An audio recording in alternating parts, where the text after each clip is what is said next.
head of the country's central bank floated the idea of dumping the greenback as the world's reserve currency, replacing it with an international currency. Thousands of people gathered to hear Barack Obama deliver key foreign policy speech on his current European tour. His vision for America's place in a new world order. Returning vets could be a risk to our nation. We've got to give them a stake in creating the kind of world order that I think all of us would like to see. And one of the ways it will drive the change is through global governance. I think a new world order is emerging. This is a hoax and a scam which is designed to transfer wealth and power from the private sector to the government sector and from the government of the United States to a world government. And those people who have been yelling, oh, the UN's going to take over global conspiracy government. Theorists. They've been crazy, but now they're right. And who got the money? Hundreds and hundreds of banks. Any bank or that has access to the U.S. Federal Reserve's discount. Tell us who they are. No. You know, financial terrorism. They have the ability to tweak the knob. I am proposing that the Federal Reserve be granted new authority. The ultimate goal of the carbon tax and the cap and trade is to destroy production. This energy tax is the largest tax increase in American history. We're actually creating a global warming police. So number one, they can come in, the federal government can come in and inspect your house and send you the bill. We're setting up a global warming Gestapo. One of the things that if you talk to our generals, they are desperate for is a civilian counterpart to our military forces. I am fierce. And this is what I wear. Senator Barack Obama's presidential campaign is asking Missouri law enforcement to target anyone who lies or runs a misleading television ad. I've now been in 57 states. I think one left to go. The president, when he was in Europe last week, he met with the King of Saudi Arabia. He appeared to bow. President Obama today proposed something new, something called prolonged detention. Pre-crime is where people are arrested and incarcerated to prevent crimes that they have not yet committed.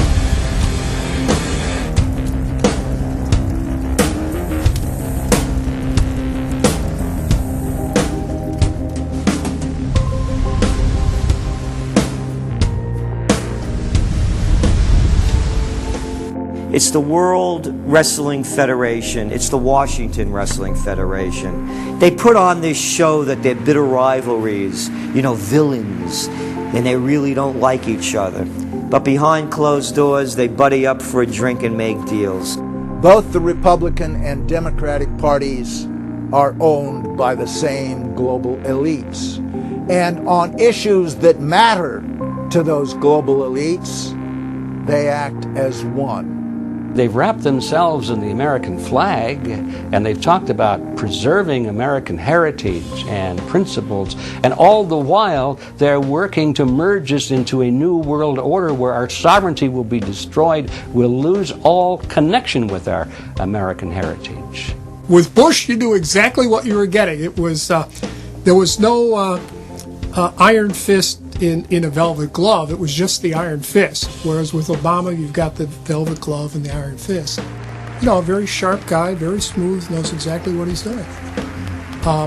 For that reason, far more dangerous than Bush. Well, at the end of last year, I was willing to give Obama the benefit of the doubt. I thought it was premature to write this guy off.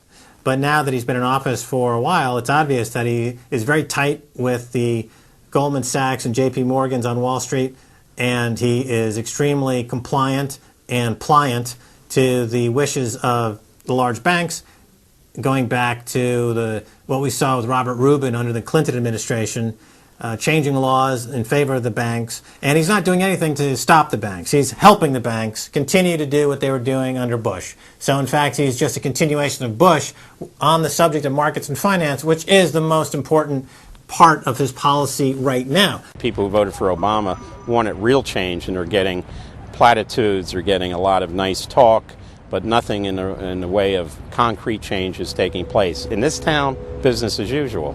There's one puppet master that controls the left, and there's the same puppet master controls the right. They control the Republican Party, and they control the Democratic Party. This is not a party issue. This is not a left-right issue. The question is, who should government serve? And it should serve the people. In fact, government is just a tool of the dominant minority that uses economics and government law to enforce upon the public various mandates. The right-left paradigm in the U.S. and in U.S. politics is taken directly from the commercial world and the corporate world. In the business world, you have Coke, Pepsi. You have McDonald's, Burger King. You've got AT&T and Verizon. You've got duopolies. And a duopoly gives the illusion of there being some competition and some choice. And it looks a little bit better than a monopoly. So, for example, in communist Russia, if they had communist Russia red and communist Russia chartreuse, there would have been the illusion of choice and something akin to democracy in Russia. But they simply said, forget it, we're just going to go with red. In the U.S., they have this left-right paradigm, which, unfortunately, it doesn't take them out of the hard, cold fact that there is no choice. There's no social justice. There's only one choice, which is to supply more rent to the rent seekers who have now taken the whole system hostage. We've seen the limitations on government whittled away. We have seen this erosion to the point where today it seems like nobody does care. And right now in Washington, D.C., we have seen a fall of the republic. If the United States doesn't have its Bill of Rights and Constitution, it doesn't exist anymore. It's just more real estate, more dirt. And that's what these global corporatists want. They want to completely dismantle the Bill of Rights and Constitution, and they're doing that right now. This is the fall of the republic. Our nation is dying. We, the people that live in this fine country, need to stand up, get involved, and take the system back. It's the Bill of Rights and Constitution that we owe allegiance to, not to a political party, and not to politicians that wrap themselves in the red, white, and blue, while at the same time they destroy everything that that sacred flag stands for. So in the old days, you used to have this globe that with 180 some odd countries, and a few of those countries had a lot of power, like the Soviet Union, the United Kingdom, and the United States at various times.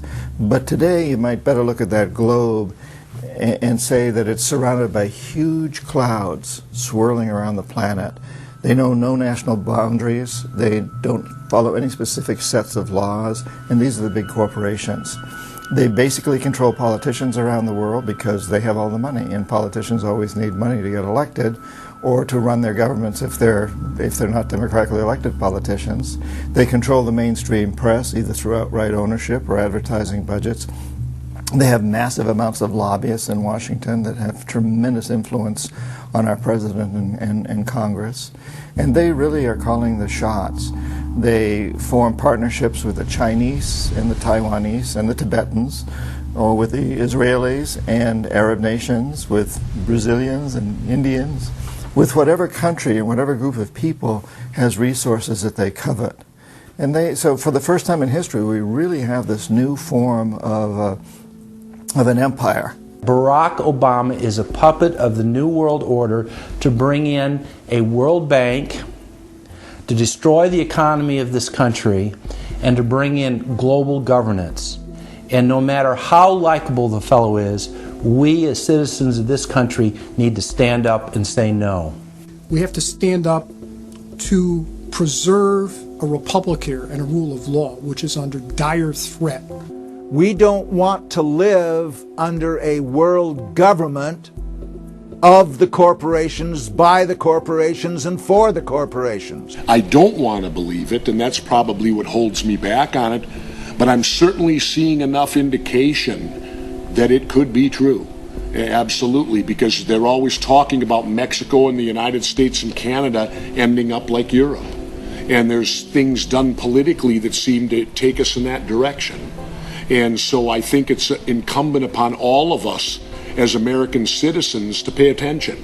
This move to world government is not about roses and happiness and peace and in a better life. It's about enslavement. They said in their own writings, from the earliest times to the present, the world they're bringing in is to be a world where everyone who is born, or would be allowed to be born to serve the state. That would be their sole function. That's if they had a job for you to fulfill or a need for you.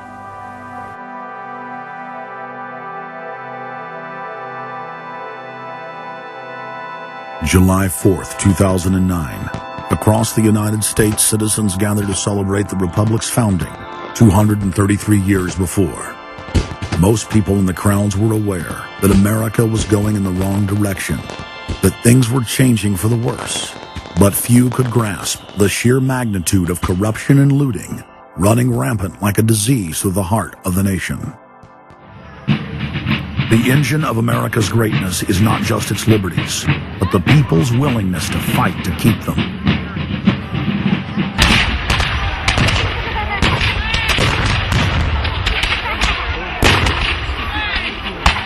Hundreds of other nations have had much larger populations and greater resources, but have never produced 1/10 of the wealth, science, and art that the United States has. Why?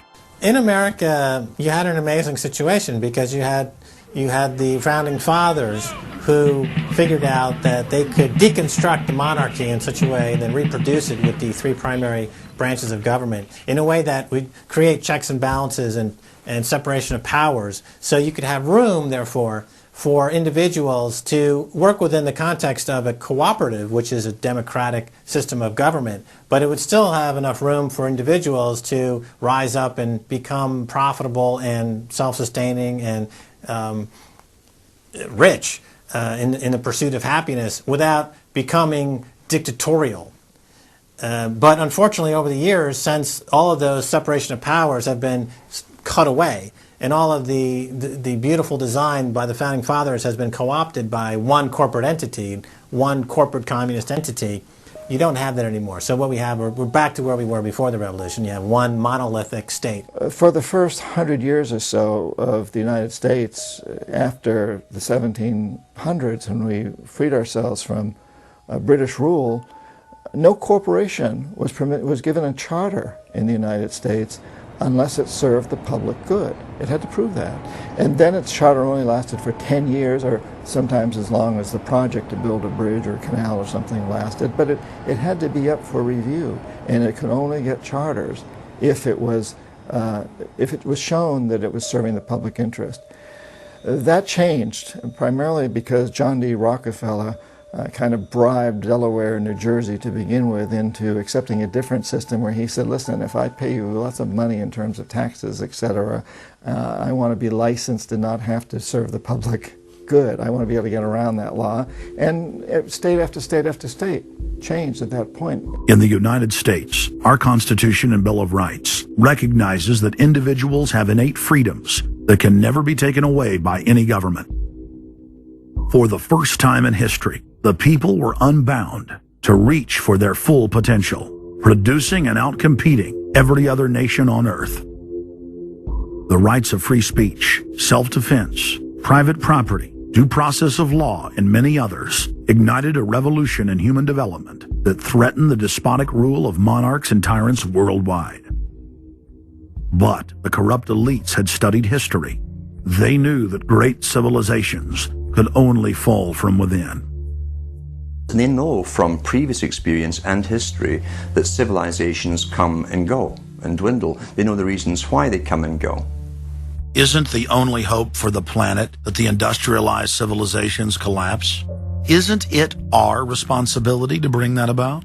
Morty Strong, founder of the UN Environment Program, from his opening speech, Rio Earth Summit, 1992. Maurice Strong is the man who said that they would never allow another country to rise up as powerful as America. It will never be allowed to happen again. And he said the best thing we can do is to tear down all the factories, all the top commerce of the United States, and level it and give it back to nature. So that was the advice from this character, who has tremendous power at the United Nations and was picked up and groomed by Rockefeller himself. Over the past decades, since the Kennedy assassination approximately, you've had an ongoing oligarchical transformation of virtually every country in the world. And in the United States, it's taken the form of an oligarchical counter-revolution against the reforms of the 1930s, with the Wall Street interest asserting itself as more and more dominant.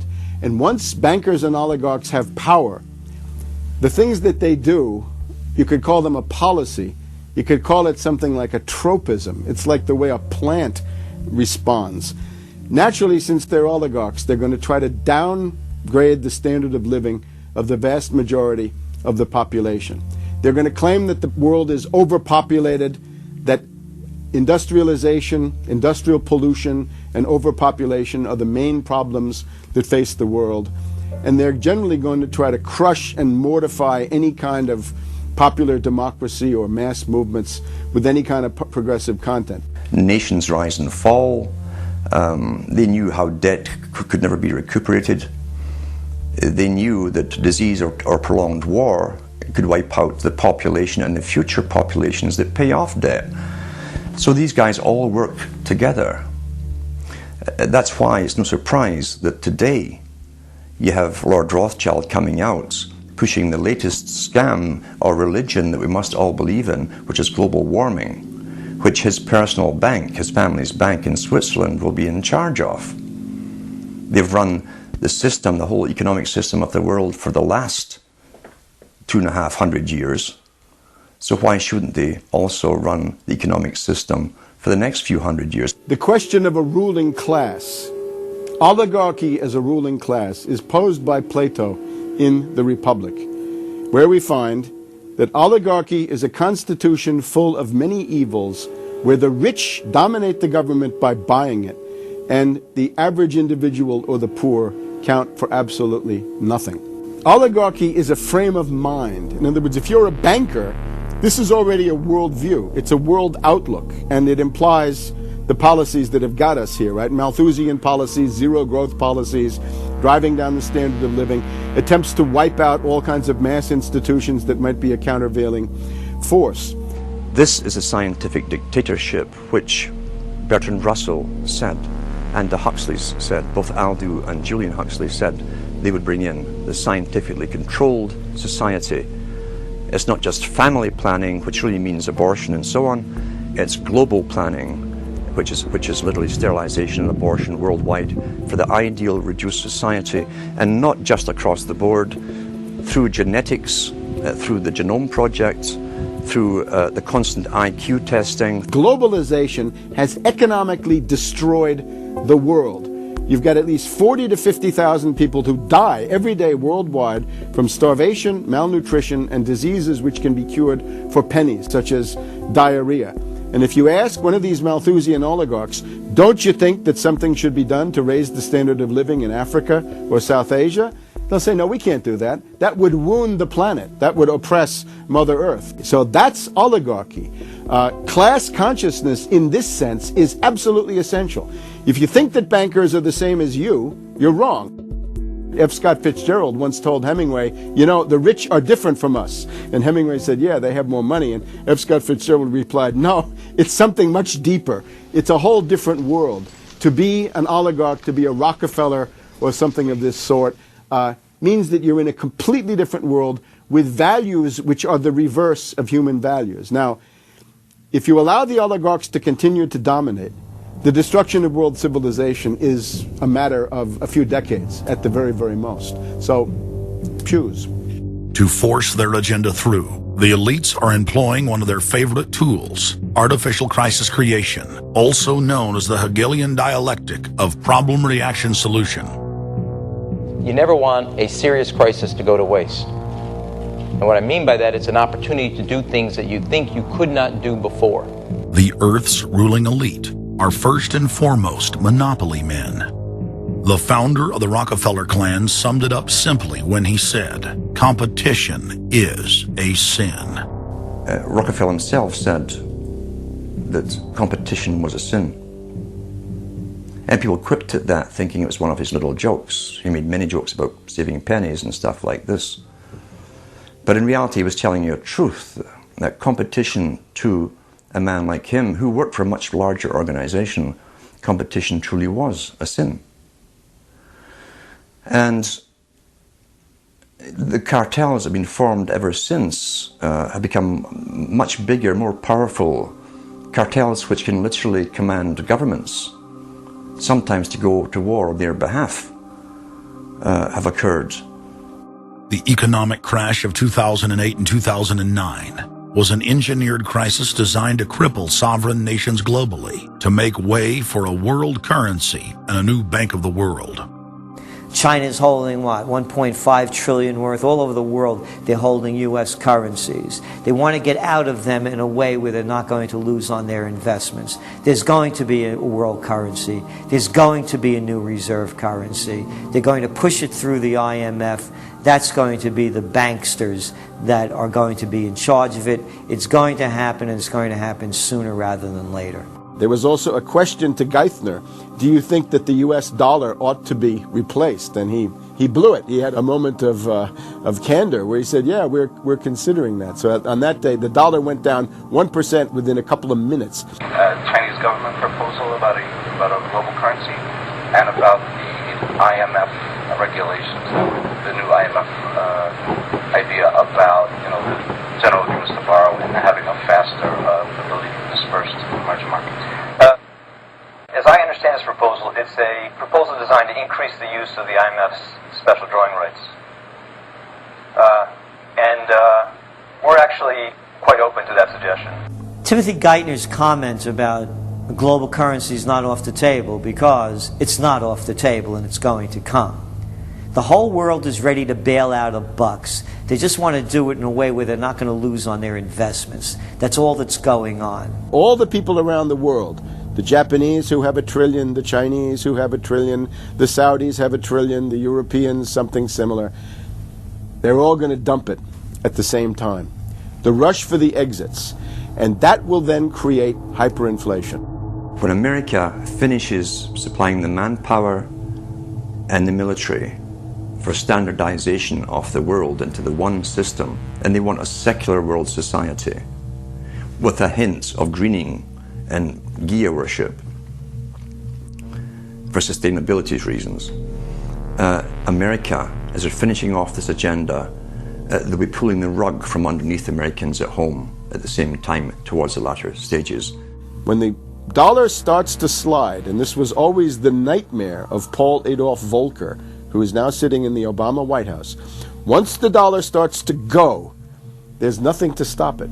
There's no useful way that you can stop it once it begins to gather momentum. So I think we're facing the probability of some form of dollar panic combined with hyperinflation sometime during the Obama presidency. They're now pulling the rug away from under the feet of the people. They're becoming rapidly a non-manufacturing country.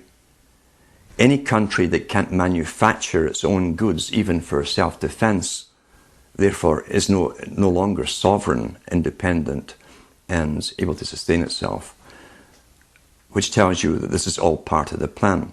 It started with the very beginning when you established that there was a Federal Reserve System given the power of the state to create money out of nothing and to do so without any regard to the will of the people, without any regard to what's behind the money system.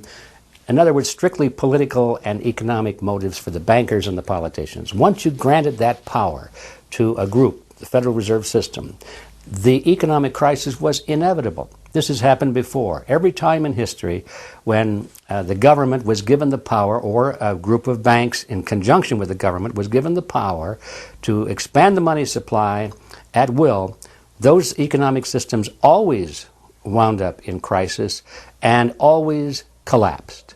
So there's no reason to believe that the United States was given some kind of a get-out-of-jail-free card, an exemption from the processes of history. So the economic crisis began at the very beginning, and as a matter of fact, when the founders of the Federal Reserve System met on Jekyll Island back in 1910 and were drafting the Federal Reserve Act, one of the things they discussed was how to pass on the inevitable losses to the taxpayers. They knew that inevitably something like this would happen, and they knew that there had to be some way to get out of it without destroying the banks, of course, because they were the banks. And they said, aha, we'll go into partnership with the government, we'll take our cartel agreement and pass it into law, call it the Federal Reserve Act, and we'll make the taxpayer come online and be responsible to bail us out if and when the failure finally comes. Who's going to soak up the derivatives? Who's going to soak up the debt? Who's going to be penalized? And right now, it looks like Wall Street's getting bailed out, and the little guy in the middle of Main Street America are all going to pay the penalty. Can the economy be turning around here? Are happy days here again? And can we actually have growth without jobs? Is this an oxymoron, jobless recovery? We're going into the greatest depression. There will be no job growth. Unemployment will continue to escalate. Along with it, so too will crime, poverty, kidnappings, boss snappings. And the more things spin out of control, the harder the hammer is going to come down by the federal government to keep everyone in control. Power is much, much more important to them than money is. Money is only a way to the means. Power is the end result. The elite's main goal is to destroy national sovereignty and individual independence. To consolidate their grip on power, the banksters create artificial debt bubbles that are mathematically impossible to pay back. These are those sinister, toxic assets, the complex financial instruments that they talk about but never really name. They're paper based on paper. They're credit default swaps, collateralized debt obligations, mortgage-backed securities, asset-backed securities, structured investment vehicles, auction rate securities, and so on down the line. It's an immense mass of cancerous, fictitious, speculative paper, bloated in value, impossible to bail out. Triage the derivatives on their books. There's no way to bail out a $1.5 quadrillion black hole of derivatives, but nevertheless they tried. The Wall Street cronies are crooks. If you leave the vault to the bank open, these people are going to help themselves. The job of the government is to make sure there's somebody there to make sure the vault is closed, and very few people have the combination.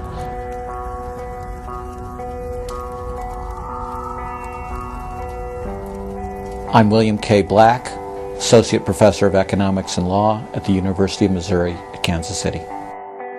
I was a senior regulator in a number of different positions during the heart of the savings and loan crisis.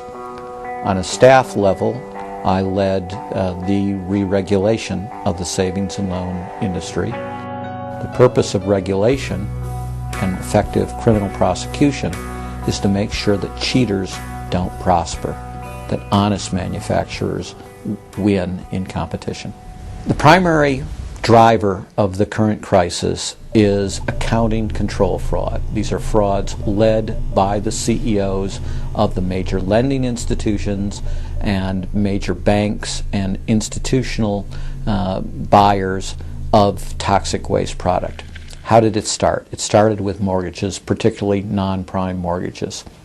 In September of 2004, the FBI warned that there was an epidemic of mortgage fraud, their words, and that this epidemic of mortgage fraud would cause an economic crisis at least as large as the savings and loan debacle if it wasn't stopped. The FBI found that 80% of the mortgage fraud was being induced by the lenders, not by the borrowers. You know, much of the rage has been against the borrowers, but if you want rage, it should be at the CEOs who became fabulously wealthy by following a strategy based on fraud. The Wall Street people and their friends here at the Federal Reserve and at the U.S. Treasury and down the Washington Mall here at the U.S. Capitol. That's where the damage was done, and if people want to vent their anger, they need to vent it against these people. Between the Bush-Paulson administration and the Obama, Summers, Geithner, Volcker administration, there's really a total continuity of economic and financial policy. Geithner was on board at the Fed, the New York Fed, dealing with all these institutions. He didn't get it. And then we had this fellow who came up afterwards, Mr. Friedman. He was on the Goldman Sachs board, and he didn't last too long as a Fed chairman. Why? Because he had a conflict of interest. Is it possible that there's so much conflict of interest here that all you folks don't even realize that you're helping people that you're associated with, and you should be recusing yourself for America's ethics? I behaved with the... You don't think you should have recused yourself when you asked Lehman to go in bankruptcy, you didn't put Bear Stearns in bankruptcy, and then you folded Merrill Lynch into... I mean, isn't there some point where you got to say, hey, I got a conflict of interest here? You don't feel any kind of scintilla of ethics on this thing at all? Totally. I operated very consistently within the ethic guidelines I had as Secretary of the Treasury, and when it became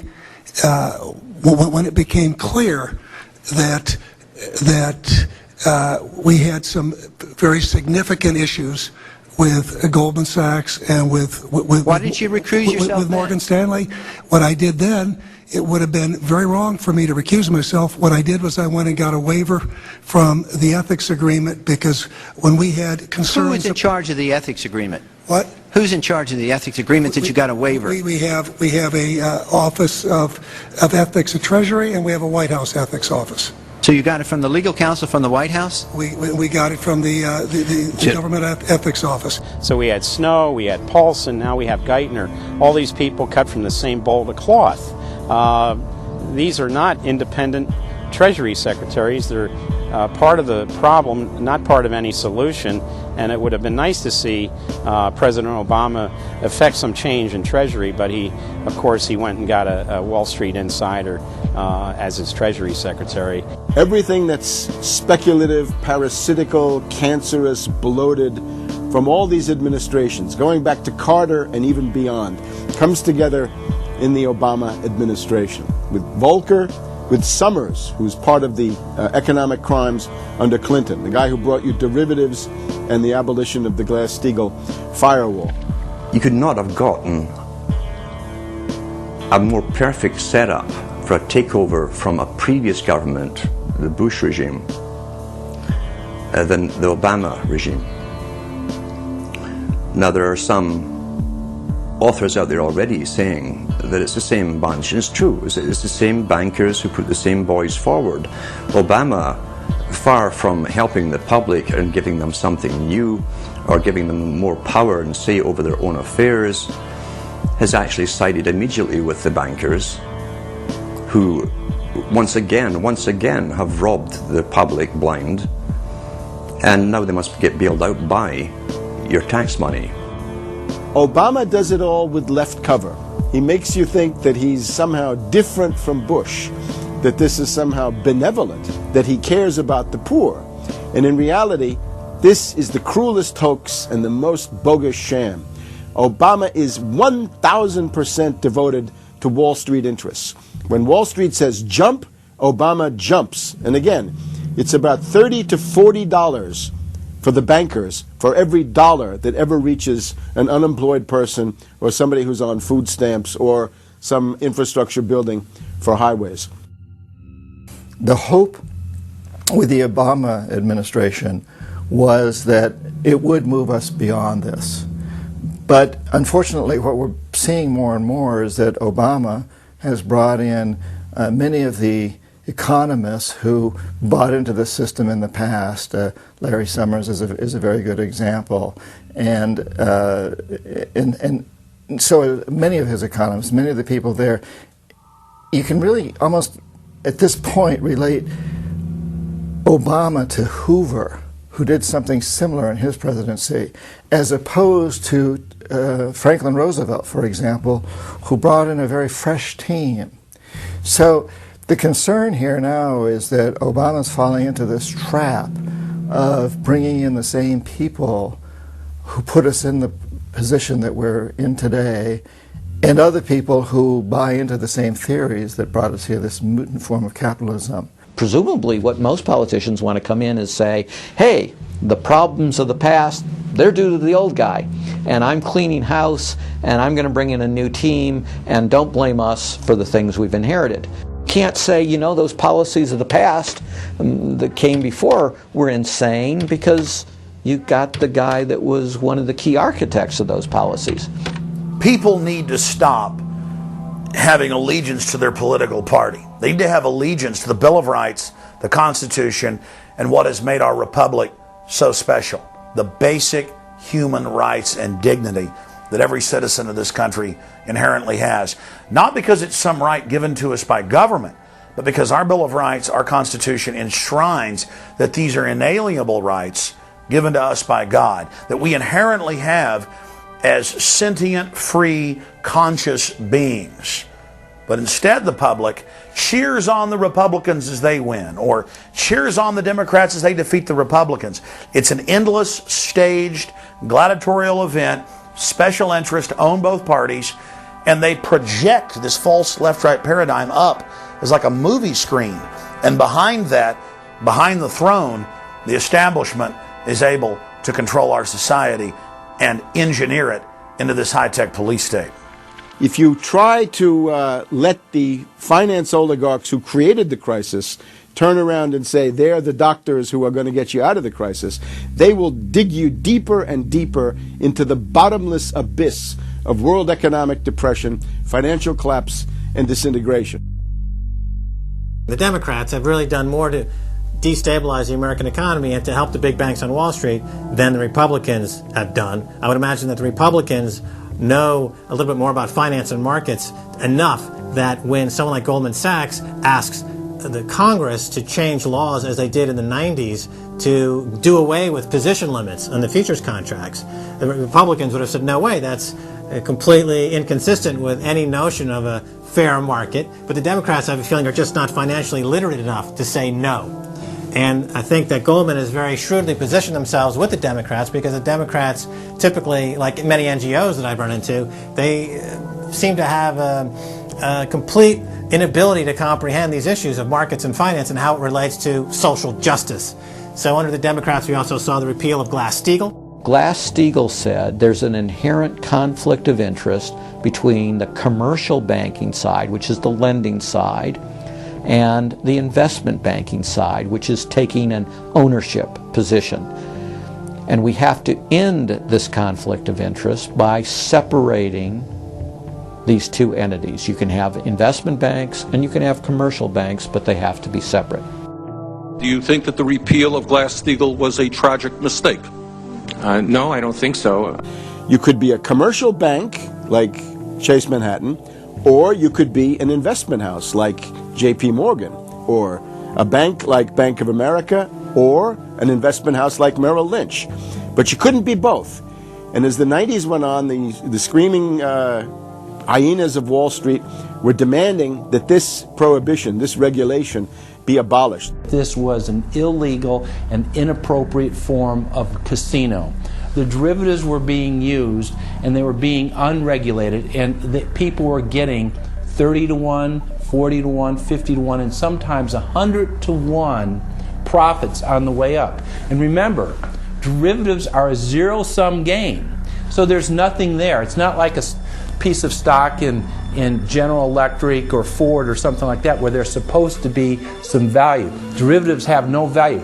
But the very people, Summers and Gettner and all the people at Goldman Sachs and J.P. Morgan who created these things made not millions or billions but trillions on the way up. And now that these things are crashing, the very same folks are now put in charge of regulating these things and in charge of the bailout, and they are giving money to the very rascals that created this problem, took the profits. The problem cannot be fixed, and this is on Obama's watch right now. You have so many different schemes and mechanisms at play. It's sort of like after there's a blackout, you know, people in some parts of the country have been known to loot the local stores. You know, they go in, they grab the televisions, and they grab the stereos. And basically that's what the Wall Street gang has done. They've just engaged in this massive looting of money from their own companies and now from the U.S. Treasury. There was a lady called Brooksley Born. She was the head of the Commodity Futures Trading Commission under Clinton. And she said, look, we have these derivatives. Why don't we at least make them reportable so we know how many there are and where they are? And she writes in a biographical account, she said, I picked up the phone and Larry Summers was screaming at me that I was interfering with the wonderful inventiveness and ingenuity of Wall Street and their ability to come up with new financial products, such as these derivatives. Brooksley Born was the chair of the Commodities Future Trading Commission, CFTC, which regulates many financial derivatives. And she said there's a grave danger out there in the form of these credit default swaps.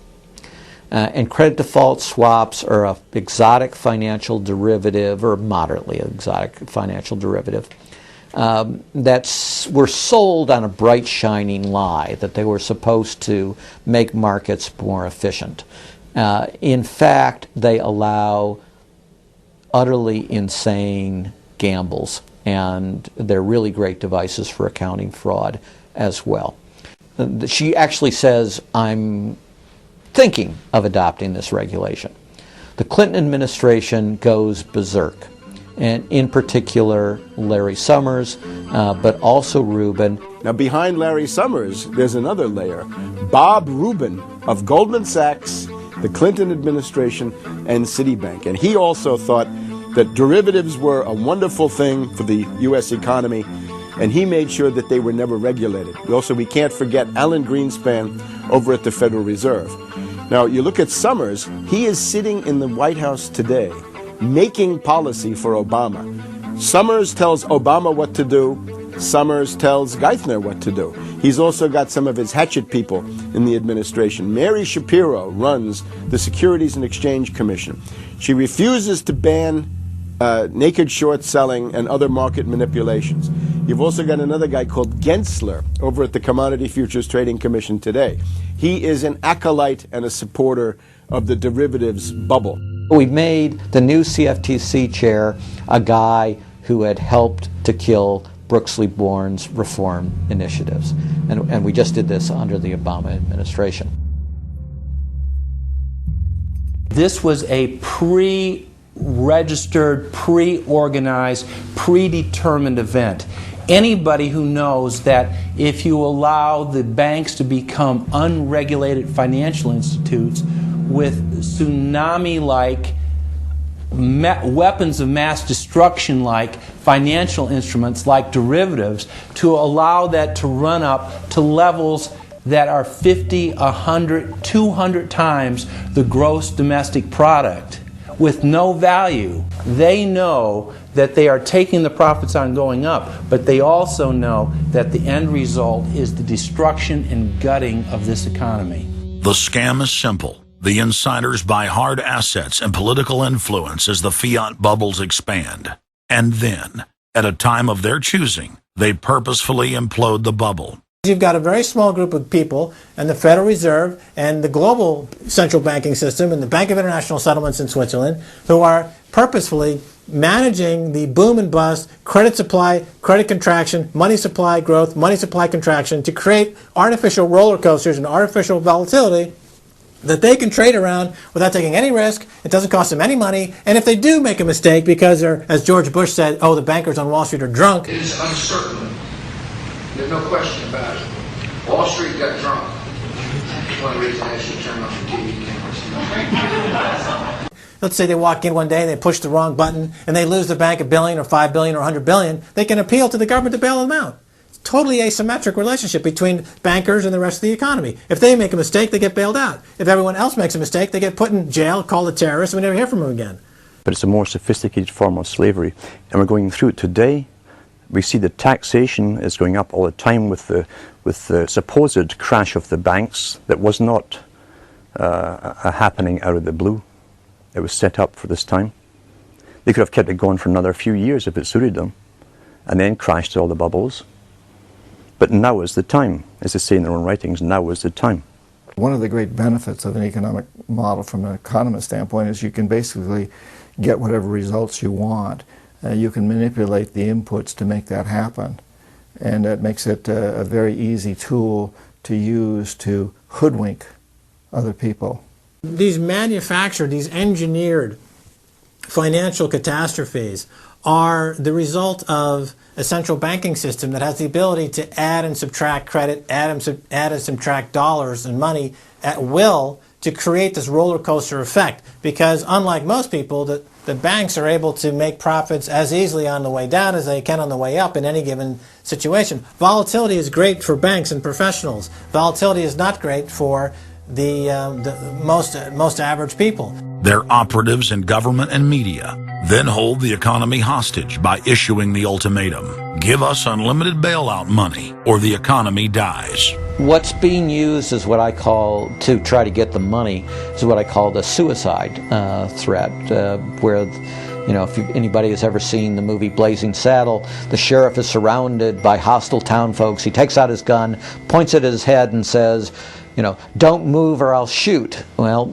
that's what the big banks are saying. You know, give us unlimited cash or we'll die. And if we die, you'll die, because we're too big to fail. It is a false flag attack, because Hank Paulson will get up in front of Congress and say, we need $700 billion because that thing, that existential threat, the market is attacking us, and we need this handout to fight Mr. Market. Mr. Market is out there. We need to fight Mr. Market. It's an existential threat.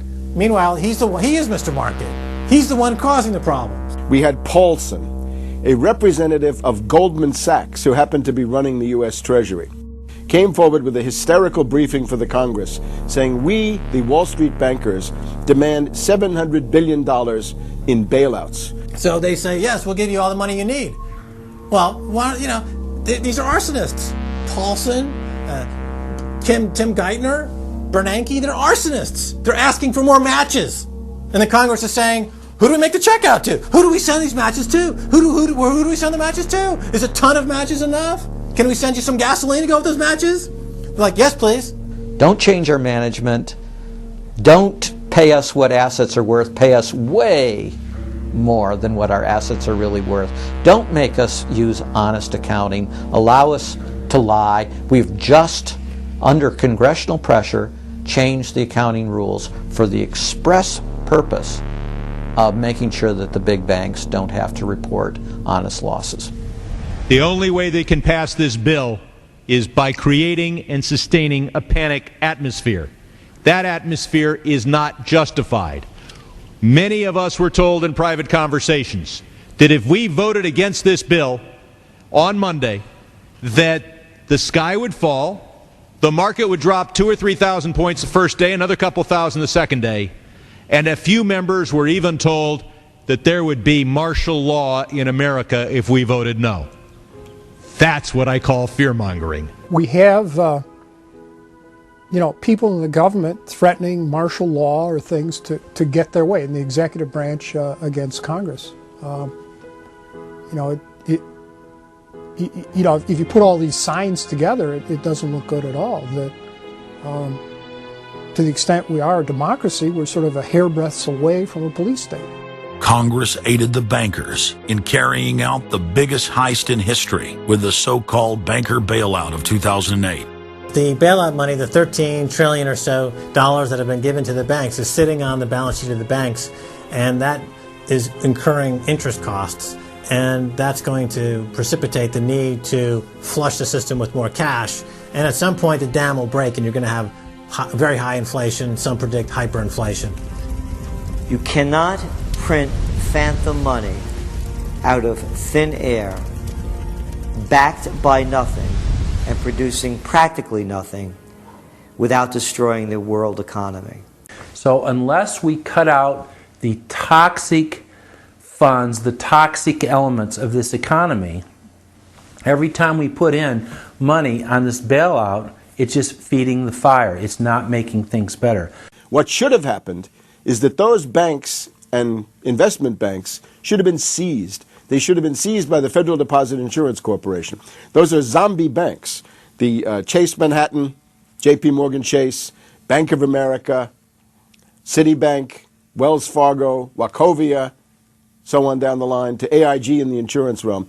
These are zombie institutions, insolvent, bankrupt. The only thing to do with them is to seize them, put them through Chapter 11 bankruptcy. That'll probably turn into Chapter 7 bankruptcy, liquidation. And above all, triage the derivatives on their books. There's no way to bail out a $1.5 quadrillion black hole of derivatives, but nevertheless they tried. They will, of course, try to regain some of this money back, but their debts, unlike any other period in history, are now a quantum size bigger than the entire global GDP by a factor of 50 to 100. It's almost infinite amount of debt. If you really look at the numbers, because of the massive debt, and right now, total debt in this country is about 375% of the gross domestic product. And that's not including derivatives. If you put the derivatives in, it's probably 20 to 30 times gross domestic product. It's beyond what anybody has ever even considered. While they were looting North America into the ground, the international banking syndicate was simultaneously executing the same scam in over 100 other nations. So who got the money? To financial institutions in Europe and other countries. Which ones? I don't know. $500 billion and you don't know who got the money? Well, Obama's got one difficulty with this Congress. It's the number of freshman Democrats that got elected. Many of these people know that they got their seats from, and many of which got seats in the Senate and Congress from long-held Republican seats. They know that the people back in their states and in their constituencies will not tolerate this any longer. So up against the Republicans and the blue dog Democrats are these freshman congressmen, Democratic congressmen and senators, and they're not. They don't seem like they want to go along with the program. So if there's any hope, it'll come from these freshmen. The Constitution says no money shall be drawn from the Treasury, but in consequence of appropriations made by law. This money is not drawn from the Treasury. Well, let's talk about that. Do you think it's consistent with the spirit of that provision of the Constitution for a group like the FMOC to hand out $500 billion to foreigners without any action by this Congress? Congress approved it in the Federal Reserve Act. When was that? Quite a long time ago. I don't know the exact date. 100 years ago? The original act is 1914, I believe. I don't know whether this provision was in 1914 or not, but the Federal Reserve Act was in 1913. All right, and at that time, the entire gross national product of this country was well under $500 billion, wasn't it? I don't know. Is it safe to say that nobody in 1913 contemplated that your small little group of people would decide to hand out $500 billion to foreigners? What the bailout legislation really did was give a blank check backed up by U.S. taxpayers to offshore megabanks. Of course, Congress has oversight. If you read the Constitution, our founders were very clear. Anything to do with taxes and money is put into the hands of both houses of Congress together. Both houses of Congress together must approve it. Because it's a buck, because that's why we fought the revolution. Taxation without representation was part of it. Foreign banks, Société Générale of France, about 10 billion for a French bank. Deutsche Bank of Germany. Did Deutsche Bank need the money? How much did they get from the bailout? Well, they told us they got $12 billion from the bailout. And Barclays Bank of Britain, $10 billion. So you're up to almost $50 billion to bail out a series of foreign banks that were derivatives counterparties of AIG, plus Goldman Sachs. This is the biggest swindle, not only in the history of the United States, this is the biggest swindle and transfer of wealth in the history of the Western countries. And we've seen all these cronies from Wall Street with the combination to the vaults around the country, and they've just looted the Treasury and the banks and the securities industry dry. This is by probably an order of magnitude the biggest fraud in history. Over the next 10 months, $23.7 trillion was stolen from the U.S. Treasury. The gentleman from North Carolina, Mr. McHenry. Thank you, Mr. Chairman. And the tune of $23.7 trillion worth of taxpayer exposure for the bailouts is quite striking. The calculation right now is that with Obama, we've got $24 trillion as a line of credit available only to Wall Street banks, insurance companies, credit cards, mutual fund companies, and others, but only financial institutions. $24 trillion of money from the Federal Reserve, from the Federal Deposit Insurance Corporation, and from the Treasury in the form of the bailout of October 2008. The Federal Reserve, the private holding company for the offshore banks, arrogantly told Congress and the American people that it was none of their business what the private banks did with the people's money. One very interesting exchange. Senator Bernie Sanders of Vermont asking Bernanke, we have given upwards of $2 trillion to various financial institutions. You've got to tell me, where did the money go? And Bernanke simply stonewalls and says, I won't tell you. And who got the money? Hundreds and hundreds of banks. Any bank or that has access to the U.S. Federal Reserve's discount. You tell us who they are. No. Do you have to be a large, greedy, reckless financial institution to apply for these monies? There is no subsidy. There is no capital involved. There is no gift involved. It is a collateralized, short-term liquid loan that is both over-collateralized and is recourse to the company itself. We have never lost a penny doing it. And how can other institutions get those loans as well? According to the law, we are supposed to be lending to depository institutions. Let me just say this, Mr. Chairman. I have a hard time understanding how you have put $2.2 trillion at risk without making those names available, those institutions public. And we're going to introduce legislation today, by the way, to demand that you do that. It is unacceptable to me that that goes on. Behind me, the Federal Reserve is probably the least transparent agency in the federal government. One could even argue that the Central Intelligence Agency is more transparent than the Federal Reserve. The fact is that the American people want to know more of the secrets of the temple, as the book was before you were born, The Secrets of the Temple. The Fed, as you know, is just a monopoly by the bankers. This is simply putting the foxes in charge of the hen house. Personally, I'd be in favor of Congress just nationalizing the Fed and getting the bankers out of there. They're just stealing from the American people. Put it directly in the hands of Congress and let Congress decide, rather than this cabal of bankers deciding their own rates of profit at the expense of the American people. Since the Federal Reserve's creation in 1913, patriots have labored tirelessly to alert the American people to the true nature of the Federal Reserve. Throughout its 90-plus-year history, most Americans falsely believed that the Federal Reserve was a government agency. But today, scientific opinion polls show that the vast majority of the public is aware of the fact that the Federal Reserve is a front company for an offshore private banking cartel that dominates not just the United States, but almost every other nation on Earth. It's never been written about in any book that I've found as to who gave these guys the authority or permission to be the international bankers for the world. Why would you even need international bankers? Why would any government agree to use them? Why would you need to use them? Why can't any country create its own money? It tells you there was already an existing superstructure, already in existence, maybe 200-300 years ago, to give these guys permission to somehow be the overlords of all money for all countries. Polls also reveal that 75% of Americans demand a public audit of the secretive organization. By the summer of 2009, Congressman Ron Paul's bill to audit the Fed had gained more than 280 sponsors in the House.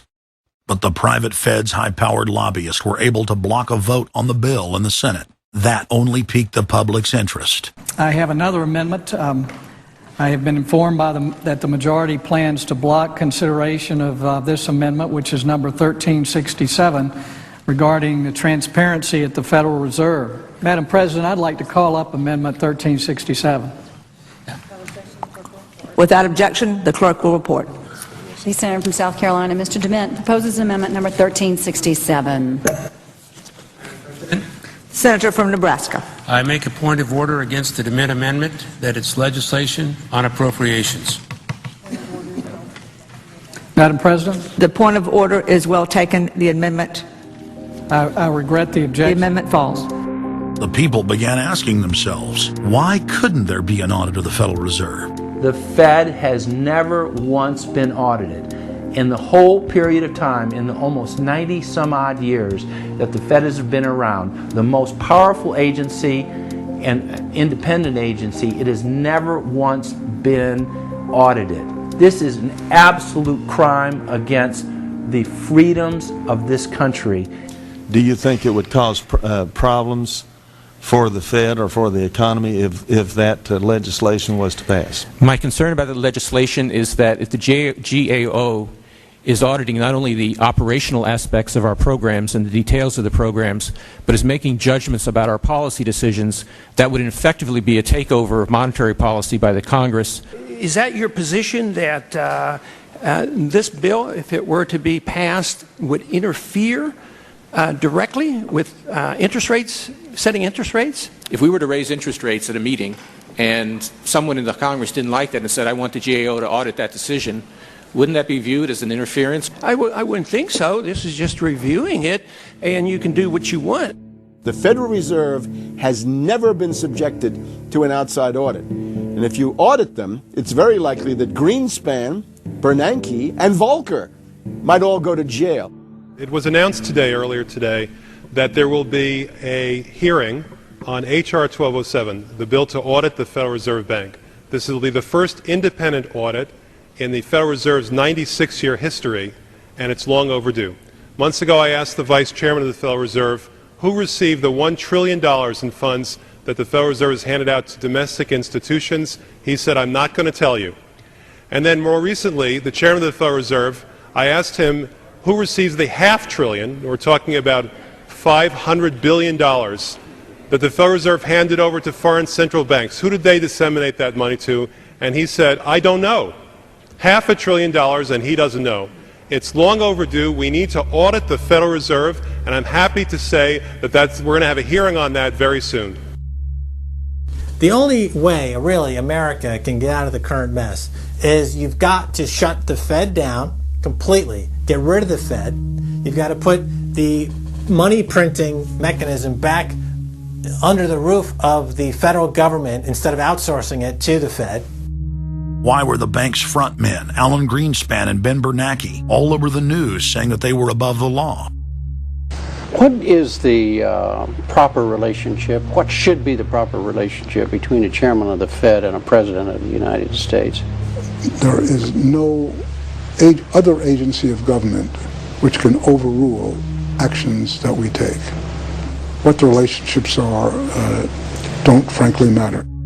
A grassroots movement demanding that the private Federal Reserve be nationalized exploded in size across the country. The momentum had shifted. Now the arrogant central bankers were the ones running scared. They had planned to use their stage crisis to bring in an all-powerful central bank of the world. Immediately, every country goes into action at the same time. The International Monetary Fund is mentioned at the G20 meeting. They say that it must be brought to its full power, and we need a Bretton Woods Part 2 for world taxation. What is global government? For decades, the media denied it existed. But now they're saying, oh yes, there's going to be a global government, a new bank of the world, and we're going to pay our carbon taxes to it. What is it? It's nothing more than a private, hostile, corporate takeover of every sovereign nation on earth.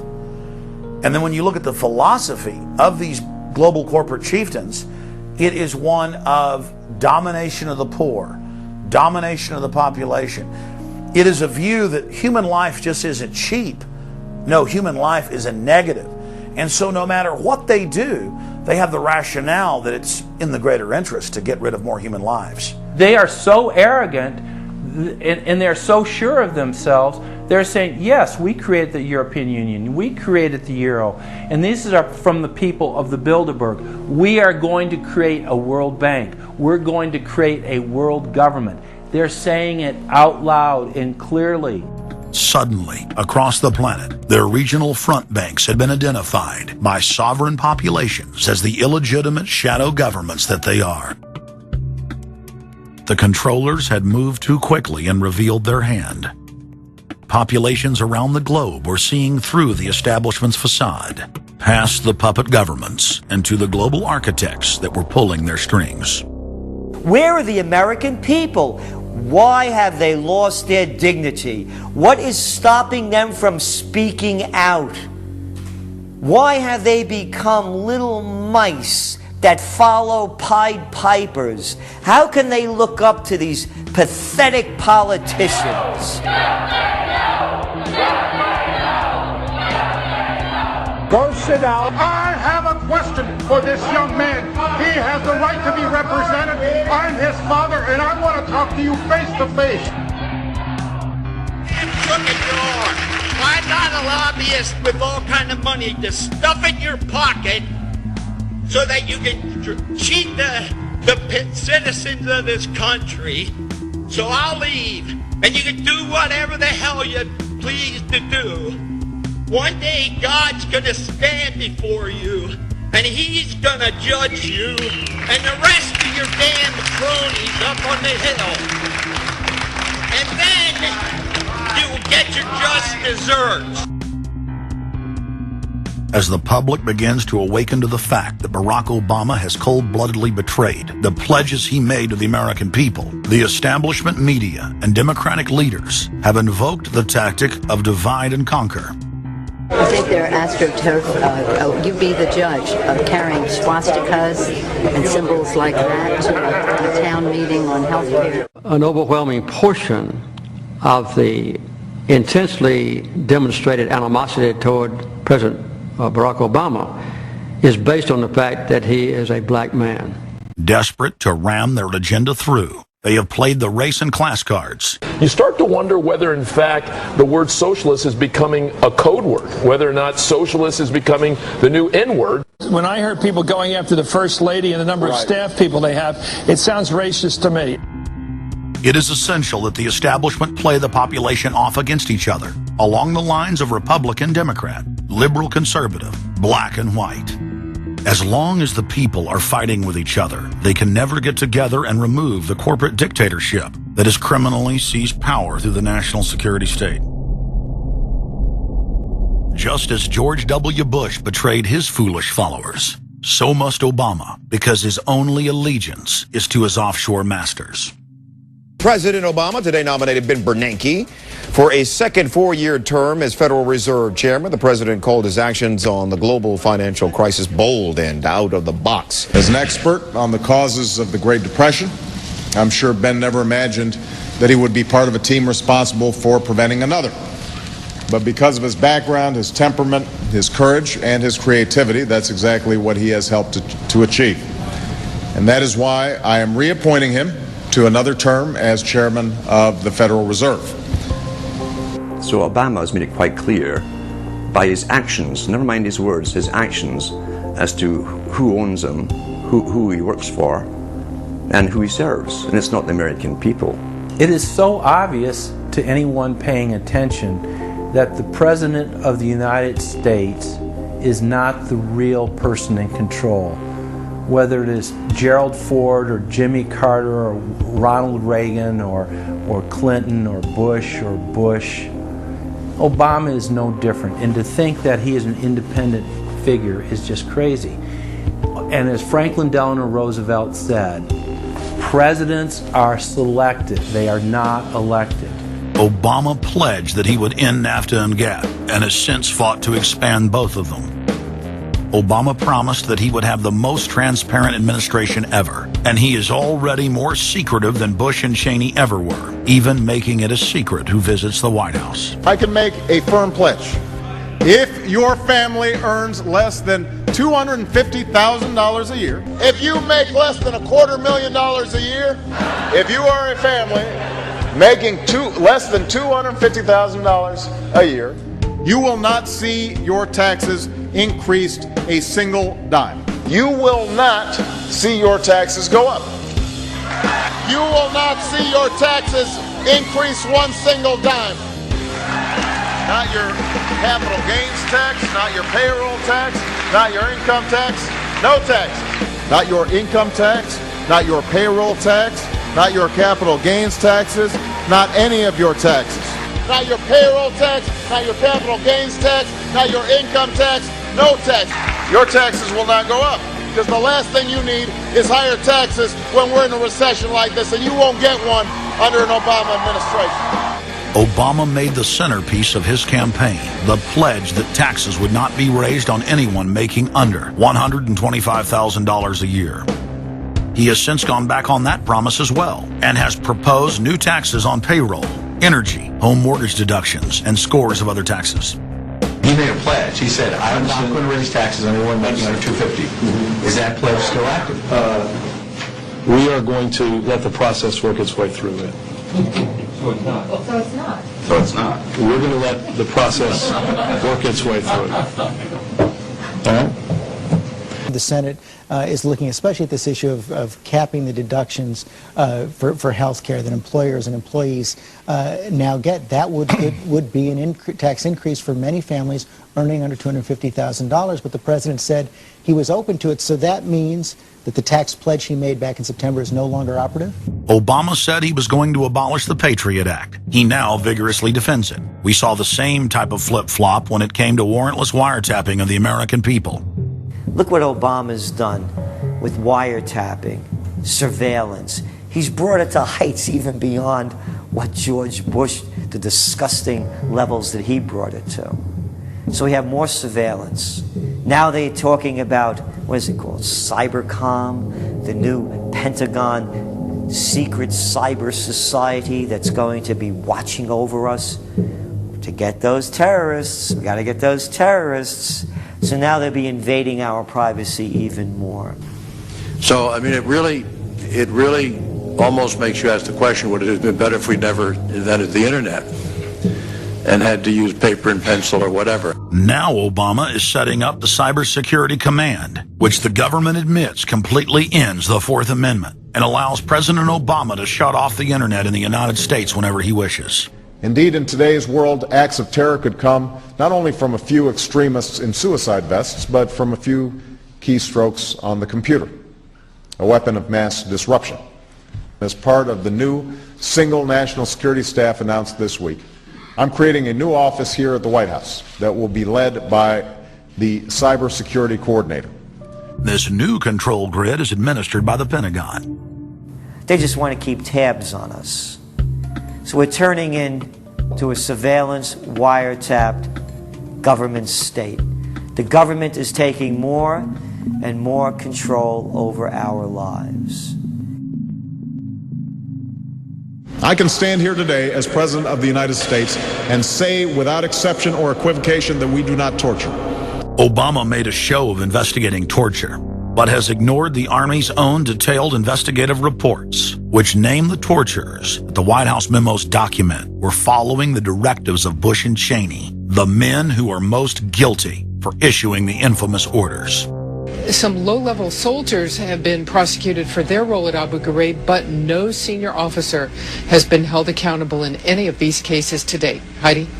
I know that these debates lead directly, in some cases, to a call for fuller accounting, perhaps through an independent commission. Now, I've opposed the creation of such a commission. Next, Obama expanded Bush's doctrine of indefinite detention of foreigners without trial to holding citizens without evidence indefinitely, without ever even committing a crime. President Obama today proposed something new, something called prolonged detention. Pre-crime is where people are arrested and incarcerated to prevent crimes that they have not yet committed. Barack H. Obama, who ran as an anti-war candidate, has continued the war in Iraq, massively expanded the war in Afghanistan, and unleashed a new conflict in Pakistan. Now Obama is promoting the biggest defense budget in history, dwarfing George Bush's war machine. What George Bush has been trying to do as part of his effort to accumulate more power in the presidency is he's been saying, well, I can basically change what Congress passed by attaching a letter saying, I don't agree with this part or I don't agree with that part. I'm going to choose to interpret it this way or that way. That's not part of his power. But this is part of the whole theory of George Bush, that he can make laws as he's going along. I disagree with that. I taught the Constitution for 10 years. I believe in the Constitution and I will obey the Constitution of the United States. We're not going to use signing statements as a way of doing an end run around Congress. All right? Obama guaranteed that once president, he would stop the unconstitutional practice of issuing signing statements, through which the executive branch illegally usurps the legislative power of Congress. Congressman Kucinich, when he introduced his 60 articles of impeachment against Bush Jr., I think one was the signing statements.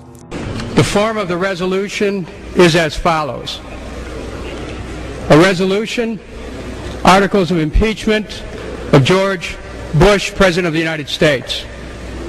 Resolved, that President George W. Bush be impeached for high crimes and misdemeanors. Article 26, announcing the intent to violate laws with signing statements, and in violation of his constitutional duty under Article 2, Section 3 of the Constitution, to take care that the laws be faithfully executed, has used signing statements to claim the right to violate acts of Congress even before he signs those acts into law. Same analysis would apply to Obama, and a fortiori because he taught constitutional law. He knows better. He's a lawyer licensed to practice law, who, as I am, who took an oath when he was licensed to uphold the Constitution and laws of the United States of America.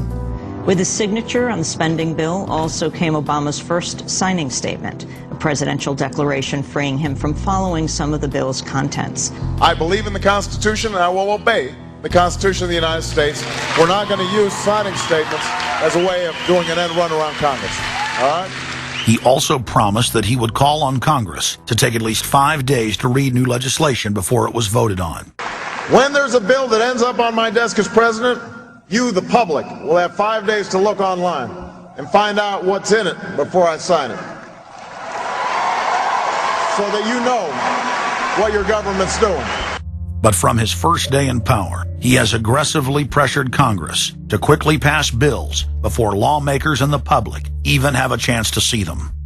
Will state his parliamentary inquiry. Madam Speaker, in order to try to figure out what we're doing, how much damage the country, I tried to get a copy of the bill. We have out here on the table 2454 that has 1,090 pages in it, but I've understood since debate in here that there's another 300 pages that were added in the middle of the night.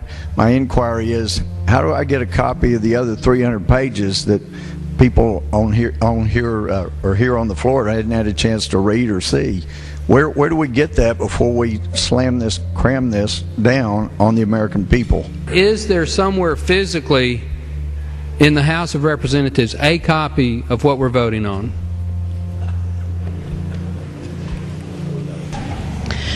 The gentleman has not stated a parliamentary inquiry that the chair can answer. Mr. Speaker, I have to say that I am outraged. Here we are getting ready to vote on a piece of legislation, and we haven't even seen 300 pieces of this legislation. No one can even find the bill or even knows where it's at. Obama swore that he would never put lobbyists or donors in his administration. Treasury Secretary Timothy Geithner appointed Mark Patterson, and this is a former top lobbyist for Goldman Sachs, as his chief of staff. And then last week there was a lot of buzz over William Lynn. He was appointed to the #2 position at the Defense Department. William Lynn, also a former top lobbyist for Raytheon, which is one of the 5 largest defense contractors. He has now broken all previous records by cramming his administration full of contributors and lobbyists who openly write legislation being proposed by the White House. There's a good reason Obama doesn't want to give the people or Congress any time to read the bills. I'm still needing a copy of the other 300 mysterious pages that we don't get to see here. Shortly after the 2008 election, Vice President Joe Biden confided to top supporters that it was essential that their program be implemented at lightning speed. Because their agenda was so unpopular, they knew Obama would lose support quickly. Obama's handlers were in a race to pass a raft of legislation before the people discovered that Obama was just a slicker, updated version of previous puppets. Obama is the New World Order's closer. It's his job to repackage and solidify the tyrannical policies of George W. Bush as progressive and trendy. So part of my job, I think, as president, is to make government cool again. Chris Hedges, author of Empire of Illusion, explained it succinctly. President Obama does one thing, and brand Obama gets you to believe another. This is the essence of successful advertising. You buy or do what the advertiser wants because of how they make you feel. Through Obama, the global establishment are now putting their entire program into high gear. Obama is attempting to dismantle the Second Amendment with more than a dozen victim disarmament bills now in Congress. The key is going to be, I think, for us to come together and say people do have an individual right, and there's nothing wrong with common sense gun laws. Hate crime and cyberbullying bills in the House and Senate would effectively criminalize free speech protected under the First Amendment. It is absolutely true that NAFTA was a mistake. A senior member of the Obama campaign called the Canadian government within the last month to say that when Senator Obama talks about opting out of the free trade deal, the Canadian government shouldn't worry. The operative said it's just campaign rhetoric and don't take it seriously. Campaign officials called the U.S. ambassador to Canada and say, don't worry, it's just campaign rhetoric about NAFTA. The Canadian government put out a statement indicating that this was just not true. So I don't know who the sources. It wasn't true. Amid all of the denials, sources at the highest level of the Canadian government who first confirmed that a call was made, late this afternoon reconfirmed that a call was made. President Obama is promoting the creation of a North American Union and is attempting to expand NAFTA and GATT. President Obama is pushing nation-ending blanket amnesty for more than 20 million foreign aliens living illegally inside the United States. He's also overseeing the hijacking of health care by the federal government, which will nationalize more than 20% of the U.S. economy. And you want us to believe that a government that can't even run a cash for clunkers program is going to run 1/7 of our U.S. economy. No, sir. No. Obama is continuing the transfer of national sovereignty to unelected international bodies like the United Nations and World Trade Organization.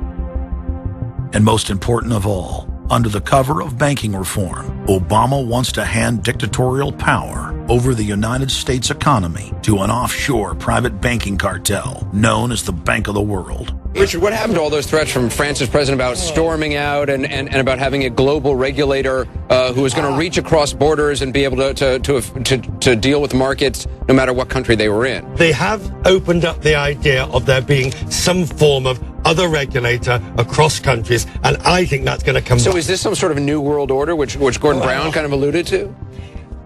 I think a new world order is emerging, and with it the foundations of a new and progressive era of international cooperation. The finance heads of the 20 industrialized nations met again in late September of 2009 at the G20 summit in Pittsburgh, Pennsylvania. At that meeting, ministers called for an end to the dollar as the world reserve currency. They also called for a strengthening of global governance and called for a new world order. While the bankers were busy carving up the world at the G20 summit, Barack Obama was in New York City at the United Nations because he's got a new job to chair the United Nations Security Council, the most powerful position in the world government body. President Obama does what no other U.S. president ever has. As President Obama presided over the UN's most powerful body, that would be the Security Council. 6,191st meeting of the Security Council. For a couple of hours, you could say Mr. Obama was president of the world. It is the story of a world that understands that no difference or division is worth destroying all that we have built. In my own country, it has brought Democrats and Republican leaders together. Leaders like George Shultz, Bill Perry, Henry Kissinger, and Sam Nunn, who are with us here today. Barack Obama is the first president to hold two posts simultaneously. And there's a good reason for that.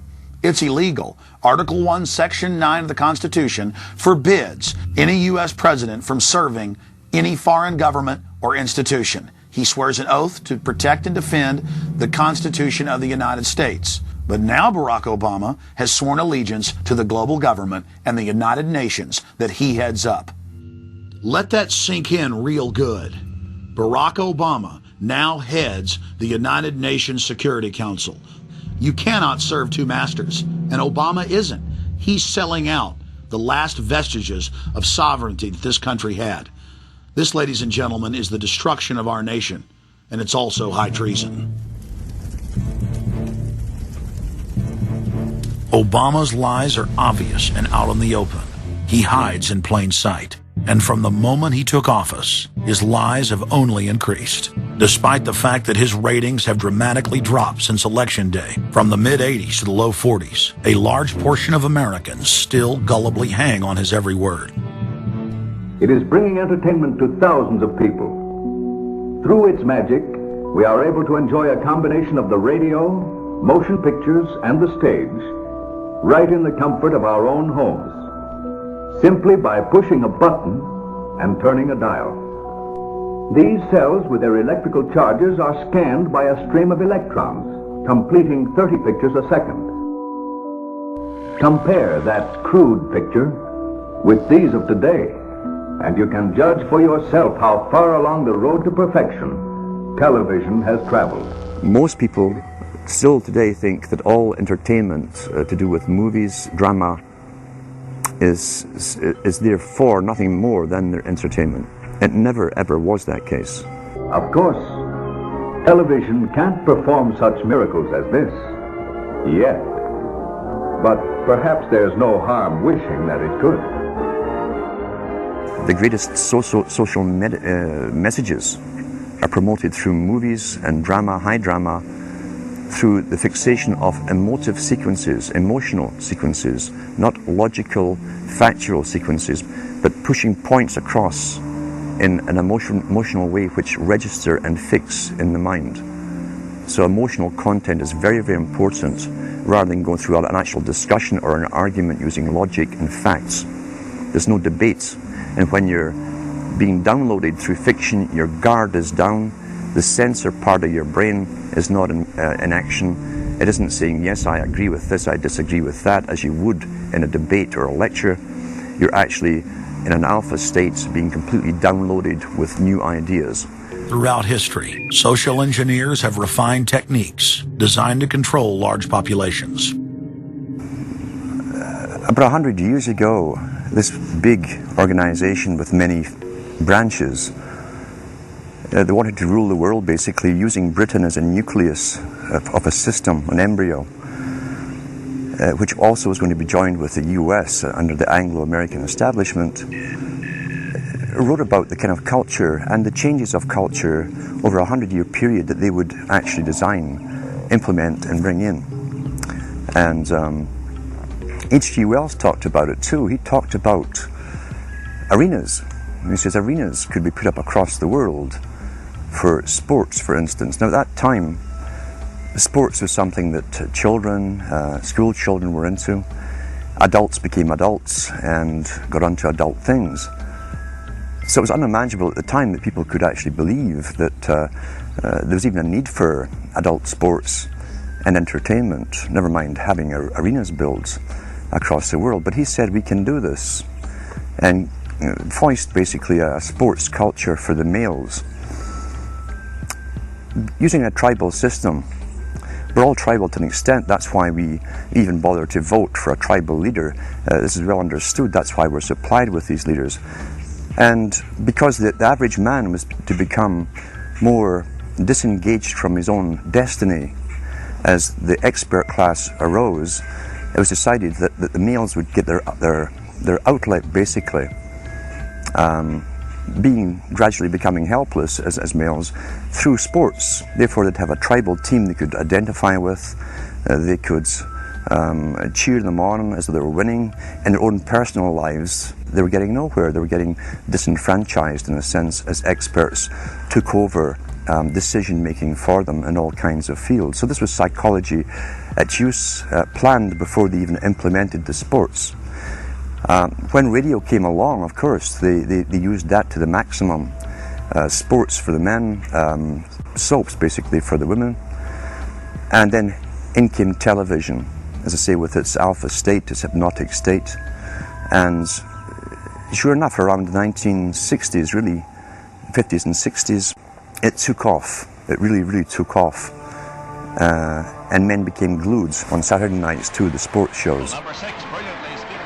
A culture industry, which is called by its own the culture industry. The Soviet Union had a department called the culture industry. Their actors and directors were called the cultural leaders, because they would, like a computer, people are like computers, all you have to do is keep giving them new updates every so often, and you can change an entire country or a nation or a block of nations who are all getting the same upgrades at the same time along certain paths. Today we call it political correctness. Most people want to belong to their peer group. They want to be the same as everyone else when it comes to opinions. In fact, they judge their own personal sanity by bouncing ideas off their neighbours and friends who will answer back and agree on these same topics in kind. It doesn't matter if the topics or what you're given are facts or utter nonsense, as long as everyone agrees at the same time. You'll say, well, I'm sane, and your friends will all agree because they've had the same information given to them. But they've been programmed, and I'm sad because I know that it's hard for people like that to take an interest, a serious interest in world affairs, to take a serious interest in what their elected officials are doing. And they're not going to be really inclined to study or discover the deception that's being used against them. And so I'm sad because I see all of that in a flash in my mind as being an indication of how easy it is for the masses to be manipulated. The scientific dictatorship understands what makes human beings tick. They understand our psychology. They've studied it, and they're using it against us. But the minute the public awakens to the fact that there is an agenda to manipulate them, and the second the public realizes that they are being conditioned and controlled, the establishment begins to lose that edge they've got over people. So all I ask viewers to do is to think for themselves, and to study public relations, to study advertising, to study propaganda, and to realize how much of it is out there in their daily lives. And then make the decision for yourself. I just want people to think on their own and to not have their decisions and their thoughts and their ideas pre-packaged and basically downloaded into them. If it's on TV and a famous face says something, then it must be true. He doesn't have to show you facts or anything else. You've been brought up with these faces. That's why they keep these guys on television into their 70s and 80s. You've grown up with this father figure who's on television every night at 6 o'clock, in your house, in your room, staring right at you, and he's a father figure. Would he tell you a lie? So you naturally never suspect him. And this same man will lead you through new topics. He'll introduce experts on the topics. They'll have a little summary at the end of every talk, and you are now left with the conclusion that's presented to you. You don't arrive at it, it's given to you and it's good enough for you. When I was growing up, people were talking on their front porches, neighbors were playing baseball, there were nightly barbecues. You don't see that anymore. We've lost our communities. You drive through neighborhoods, you see the blue glow of television sets. We're losing our humanity. So, if you want to rebel against the globalists, the social engineers, start by turning the TV off a few hours a day and actually getting to know your neighbors. Getting outside that comfort zone, expanding your horizons. By coming together as communities, by getting to know our neighbors, we defeat the social engineers. We're programmed today perfectly just like machines.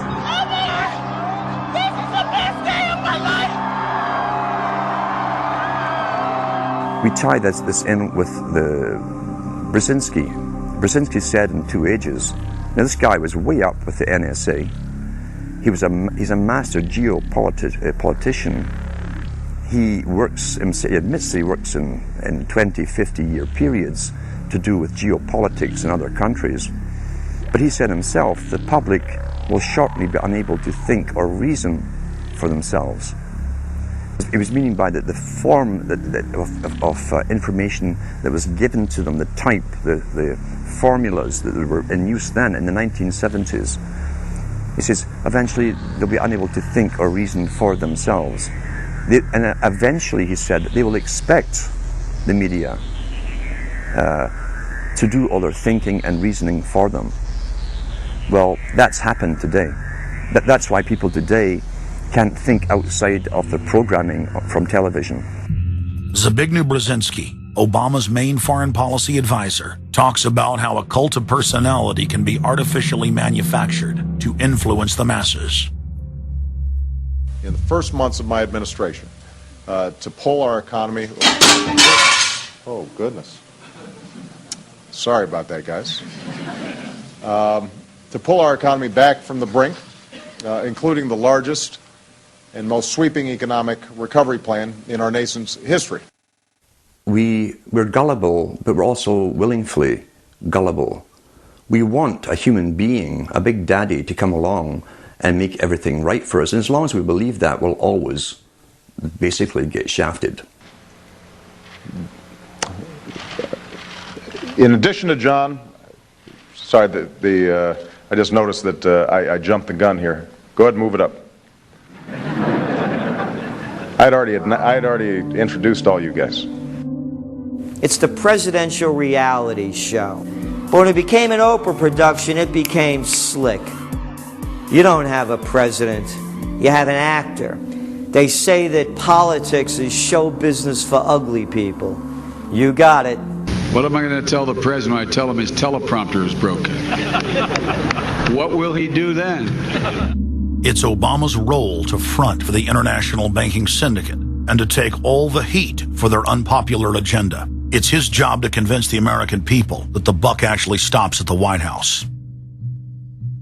In Brzezinski's book, Between Two Ages, is that eventually we shall put presidents in who will have personality cults. We shall create massive personality cults for these people through the same techniques as Hollywood has used. Obama is that man today. The globalists, who know that Obama is going to promote their plan, want to make him such a superhero that nobody will question what he's doing. They'll be so preoccupied with who he is, or where he is, or what he's saying, or what he's wearing, or something like that. The idea of making him into a celebrity is very valuable because that way people are less inclined to ask, what is he doing? So that's very useful to these people.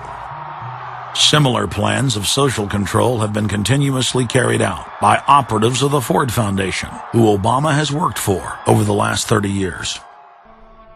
Many of the strategies used to control populations were originally developed by Edward Bernays, who coined the phrase public relations. Bernays said that if you manufacture an authoritative figure who repeats the same messages over and over, that this will appeal to the masses' subconscious desires. Yes, we can. The unwashed masses will helplessly follow the leader and go along with any message they spout. Yes, we can. Yes, we can. We shall overcome. Yes, we can. We will respond with that timeless creed that sums up the spirit of a people. Yes, we can. Thank you. Today, these exact techniques are being used with devastating effect against the general population. Obama is the latest version of 21st century mass mind control. The psych warfare engineers are counting on Obama to finish the plan they began decades ago. Beyond their plans to devastate the economy for global consolidation, a new international framework of draconian law is being constructed to establish a system of neo-feudalistic serfdom. Remember, it was Bill Clinton who gave us NAFTA. And it was Al Gore, the hero of the environmental movement, who was the hatchet man for the Clinton administration to cram NAFTA down the throats of a reluctant Congress. Now, this is a good deal for our country, Larry, and let me explain why. Al Gore, who carried the ball for NAFTA and GATT, is now one of the top standard bearers for the elite's agenda. I didn't interrupt you. Okay, now, guys. Then maybe it just... Is this... NAFTA. Why? Huge numbers of manufacturing jobs left Canada, came into the United States because of a 15% wage differential. We pay our workers less in Canada. Now, when you've got a 7-to-1 wage differential between the United States and Mexico, you will hear the giant sucking sound. No, there's a political lesson, there's a business lesson. Sorry. He serves as the front man for the carbon tax cap and trade scheme, which will not only increase taxes on every American, but will also transfer our national sovereignty and rights to a tyrannical world government, all in the name of saving the earth. Is the legislation that we are discussing here today, is that something that you are going to personally benefit from? If you believe that the reason I have been working on this issue for 30 years is because of greed, you don't know me. I've been willing to put my money where my mouth is. Do you think there's something wrong with being active in business in this country? I am simply asking for clarification. I'm proud of it. The relationship. I'm proud of it. My name's Dr. Tim Ball. I'm a climatologist. I have a PhD in climatology from the Queen Mary College, the University of London, England. And I've been studying climate both with my 9 years in the Canadian Air Force, where it was essential to flying, and then after that at the university. So it's essentially been the whole theme of my career. Initially called climate skeptics. I said, but all scientists are skeptics. If you're not a skeptic, you're not a scientist. And then when that didn't work, then they came out with the charge that we were climate change deniers. And I remember when I was first called a denier, and it was in the Times of London and England. And of course, the word denier was clearly deliberately chosen because of the Holocaust connotations of that term. So it was not only a charge that you were ignoring the truth, but you were doing it in a very evil way. And of course, I laugh about that now because my whole career has been anything but a climate change denier. I've spent my career trying to educate people to how much climate changes naturally. So I'm anything but a denier, but of course that is part of the politics. Under the Nazis, there was something called race science. They had a lunatic theory of eugenics, the Aryan heritage, and all the rest of this. Absolute crackpot pseudoscience. There was no empirical measure or empirical test for the validity of those theories. They simply asserted them, and if you were a professor who stood up to them, then the Gestapo would come and take you away. We are perilously close to such a situation right now. Any academic, any other figure standing up to say the global warming theory of Al Gore is a piece of crackpot nonsense is in danger. You'd be fired from a government job, and in many universities, your job would be in danger. And of course, it's also part of what's called ad hominem, that if you can't defeat the person's argument rationally, you start attacking the person. And we see that with these terms, and we see it with Al Gore calling them flat earthers. Congressman, you began by denying that there is a consensus on the science. There is a consensus on the science. Well, you mustn't have been listening to our testimony that we've had for the last few days with dozens of experts that have come in who have given completely different views. Well, I would encourage you to go back and look at the testimony this committee's heard.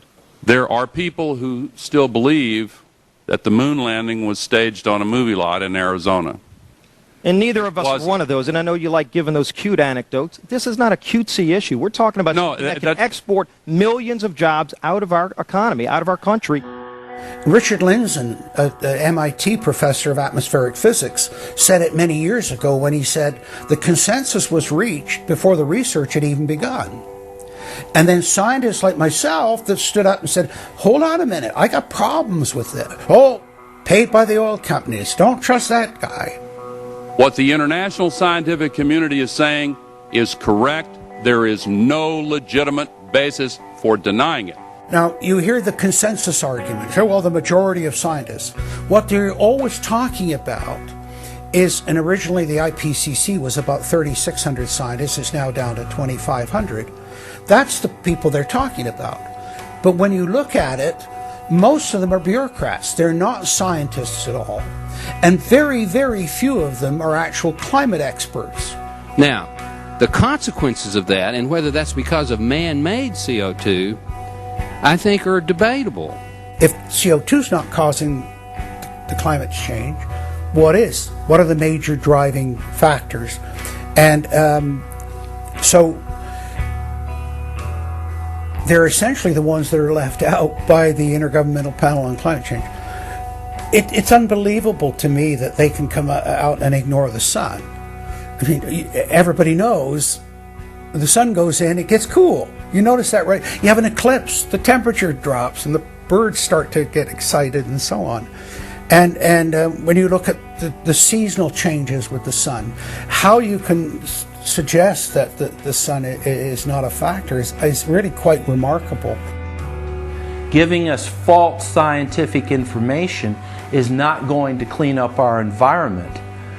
Speaking with a lot of promises and innuendo is not going to help clean up our environment. The globalists have co-opted the environmental movement. There are a lot of real environmental problems we face, like genetic engineering, where they're splicing plants, animals, insects, you name it. Toxic waste dumping in the ocean. No one wants to breathe bad air or drink toxic water.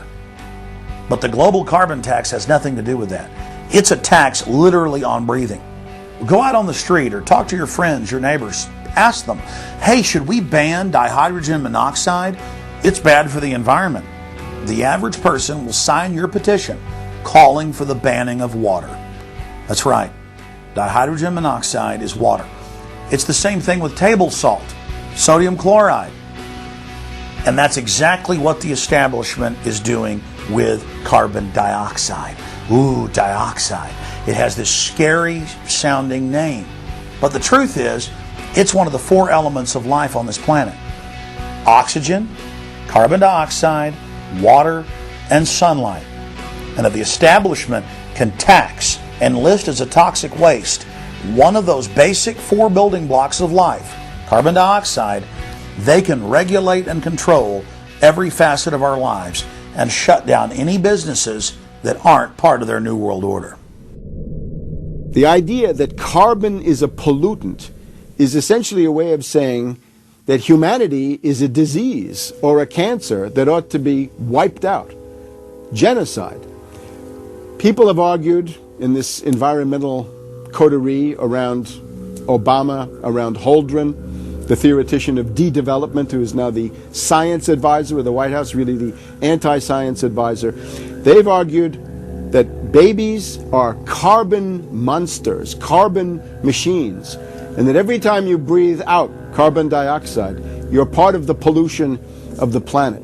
This is an absolutely anti-human doctrine. They use the environmental movement to promote their real agenda, which is globalization and federalization and power. The advisor to Gordon Brown wants to exterminate 1/2 of the population of the British Isles. Now that's something Hitler might have tried to do, or Stalin. They didn't succeed. Will Gordon Brown do it? You can read this in the statements of these lunatics, radical environmentalists, fanatical Malthusians, tree huggers, whatever you want to call them. This is an ideology of genocide which can be documented exhaustively, ad nauseum, out of their own statements. When Gore said the science is settled, that raised red flags amongst the media, and then also amongst a lot of other people that sort of knew that that wasn't true, other scientists, and started to look at it. And of course, the more they looked at it, the more they realized, no, science is never settled. What is coming down now is environmentalism is nothing but phony science. Nothing but phony science. And if we really believe in the environment, if we really believe in freedom, if we really believe in truth, we need to get some straight answers. Now, the Kyoto Agreement, of course, was reached in the city of Kyoto. And what was interesting was several things came out of that. But the first thing was that all countries had to participate in Kyoto, but not all had to take action. Only the developed nations were required to reduce their level of CO2. The developing nations were excluded. Now, of course, at that time, China was, and in some ways you can argue it still is, a developing nation. So it wasn't required to meet any targets under Kyoto, nor was India. The U.S., of course, held out. And what's interesting is that the U.S. Senate voted 95-0 against the Kyoto Accord, even though Al Gore was the vice president at the time. And lucky for him, he didn't have to cast a deciding vote. But so it was 95-0 against it, because the U.S. Senate saw, no, this is a socialist distribution of wealth. This is going to cost jobs and economy, and so they scrapped it completely. We're now told that you have to buy carbon offsets. In other words, if you have sinned by having a carbon footprint and by carbon emissions, you've got to buy a carbon offset, which is usually a scam. Somebody claims to have planted an acre of grass in the third world. It never happened. They take your money and laugh all the way to the bank. But they're telling you that in order to cleanse your guilt, you've got to buy a carbon offset. Talk about carbon polluters. You talk about them. It's my understanding that back in 1997, when you were vice president, Enron's CEO, Ken Lay, was involved in discussions with you at the White House about helping develop this type of policy, this trading scheme. And is that accurate? Is it inaccurate? It's been reported. I don't know, but I met with Ken Lay, as lots of people did, before anybody knew that he was a crook. Right, and clearly you can see why so many of us are concerned about this type of cap-and-trade energy tax that would be literally turning over this country's energy economy. I didn't know him well enough to call him Kenny Boy. Well, but you knew him well enough to help devise this trading scheme, and obviously we know what Enron and these big guys on Wall Street like Goldman Sachs, and I know you've got interest with Goldman Sachs. No. Well, that's been reported. Is that not accurate? No, I wish I did. With executives you're partnered in companies with executives from Goldman Sachs. Well, if you're not. Al Gore has got to be the greatest con artist in modern history. This guy claims he invented the internet, even though it's on record he's a liar, and he got away with it. He was the pitchman that successfully sold, as vice president, NAFTA and GATT. That's lowered the standard of living in the United States and Mexico and almost completely deindustrialized our country. Now he's saying you should pay him and his private company, set up by Enron, a carbon tax on breathing. Look, if you want to buy Al Gore's propaganda, go ahead. But before you do that, you should at least look into the claims he's making. There was a meeting in the White House in 1998 between Al Gore and Bill Clinton, Ken Lay, and Lord Brown. Okay, well, who were these people? Well, we know the president, the vice president. Ken Lay, of course, was the president of Enron. And Enron was a major player in the carbon trading. And in fact, stood to make an enormous amount of money out of it. And so it was part of the collapse of Enron. And Lord Brown, of course, was the head of the largest oil company in the world.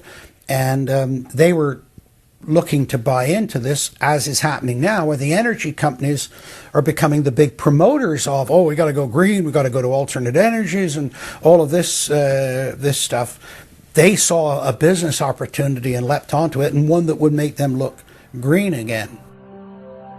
When it came time for the 1,200-plus page greenhouse gas emission and carbon legislation to be voted on, the Speaker of the House, Nancy Pelosi, would not let the Republicans, or even members of her own party, see the bill until minutes before the vote. Republican Minority Leader John Boehner engaged in a rare House filibuster and read shocking section after shocking section from the legislation. I really hate to do this, but when you file a 300-page amendment at 3:09 a.m., the American people have a right to know what's in this bill. And have a right to know what we're voting on.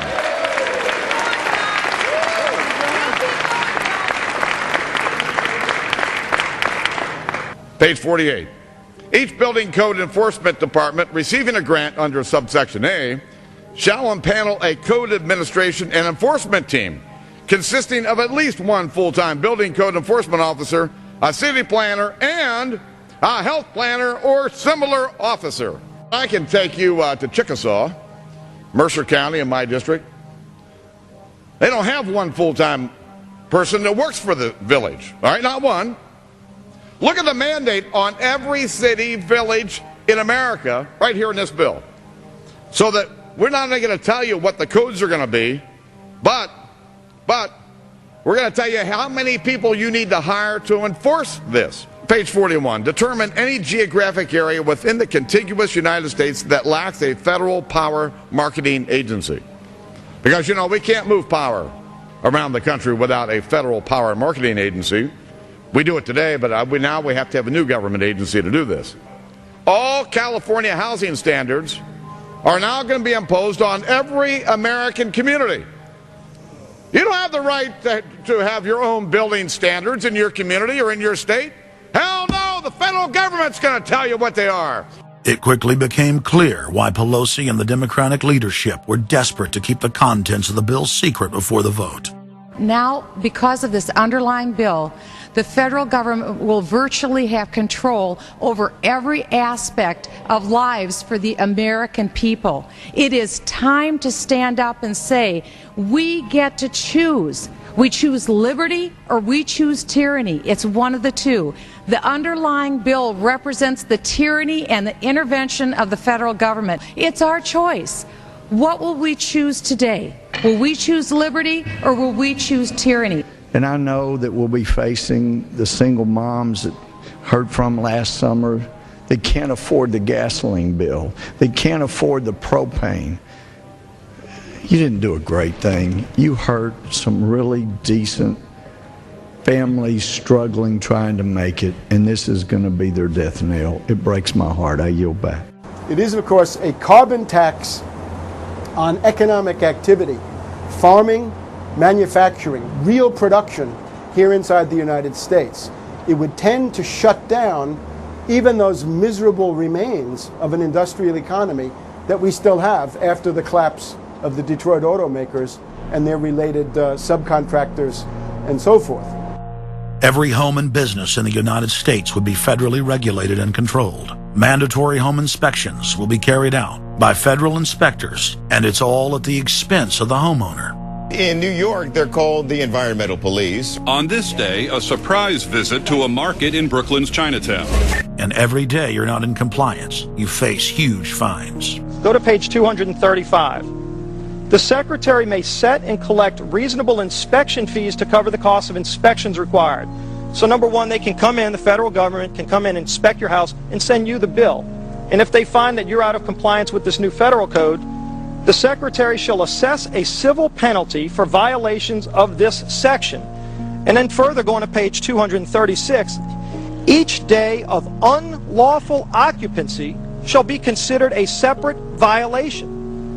We're setting up a global warming Gestapo that can literally come in, and now this new term, unlawful occupancy. So now living in your home is considered unlawful under this bill. This is ludicrous. Worst of all, carbon czars in more than 35 federal agencies are given unlimited dictatorial power to to tax all forms of carbon and carbon emissions. The Commissar Green Police openly brag that they will have the power to selectively enforce the new edicts on a case-by-case basis. It's funny because when I tell people what I do for a living, the first response usually is, "You're with the environmental police?" There is no environment in New York City. With this new power, the Green Mafia can take over the entire economy through selective enforcement. We know, Madam Speaker, that this national energy tax will cost the American people $2 trillion. We know that. We know this will result in a loss of 2.5 million jobs every year for the American people. We know that. We know this will result in a reduced standard of living for Americans. We know that. What is the point and what's the benefit? The same central banks that have stolen more than $50 trillion from national treasuries across the planet are now creating a new derivatives fraud through the cap-and-trade carbon tax system that dwarfs their previous Ponzi schemes. We've just watched a financial meltdown in this country, the likes of which hasn't been seen in some time. Now, if people like credit default swaps, they're really going to like the carbon swaps that are going to occur and the carbon future swaps. We spent a full day in this committee last summer talking about the manipulation of the energy futures market in oil. We're going to create, I fear, another such system that people who have an inclination to react dishonestly to systems are going to actually have a new opportunity. Is that not a problem?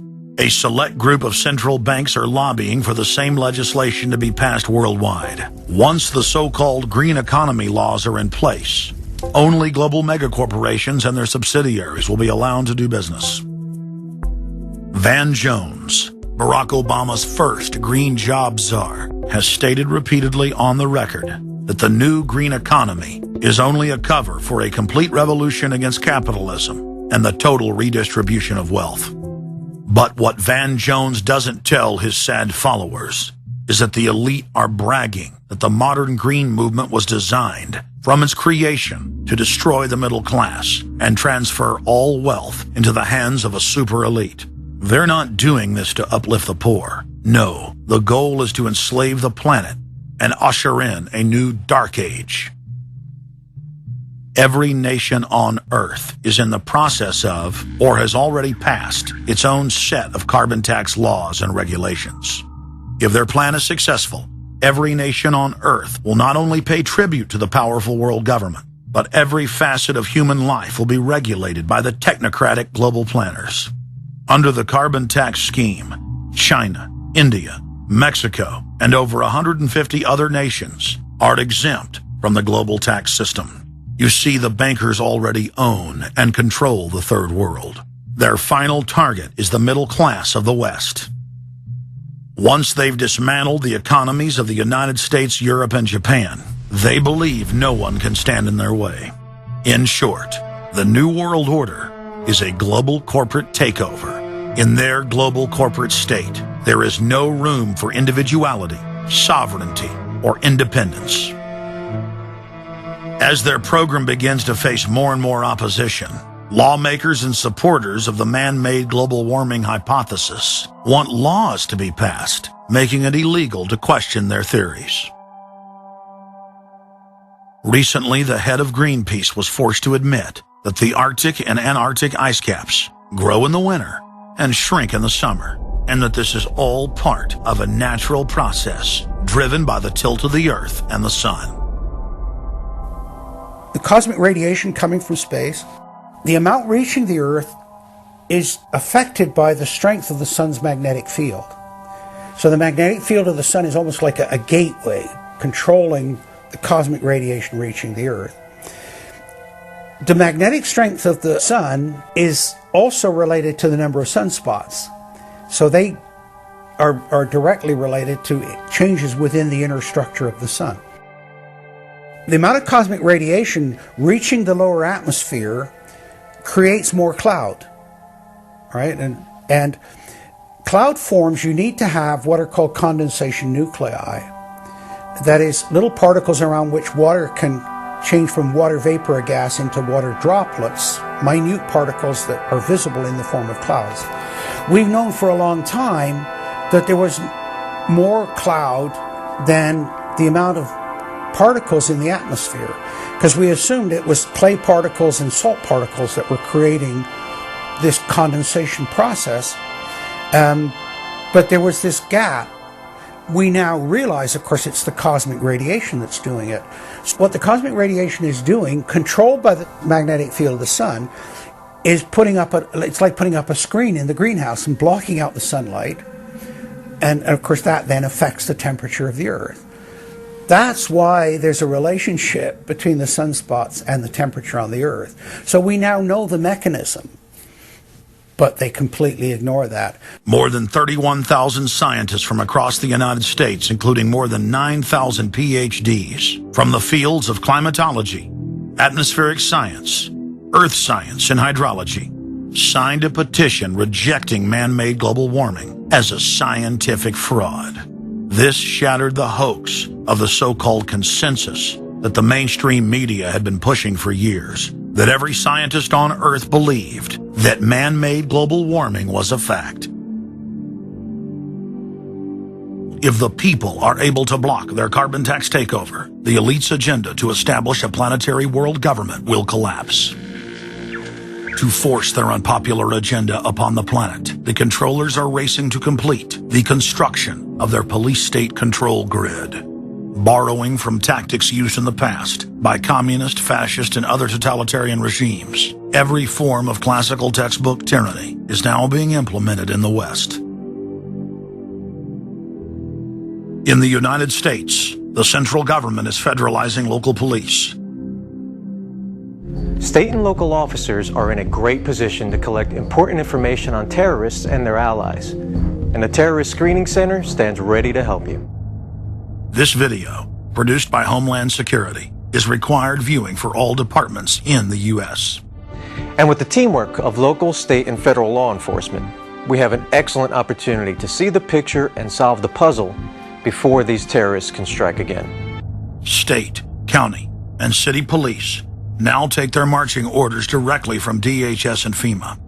The videos and training manuals turn peace officers, once guardians of the Republic, into secret police. See way down there? There's a woman taking photos of the dam.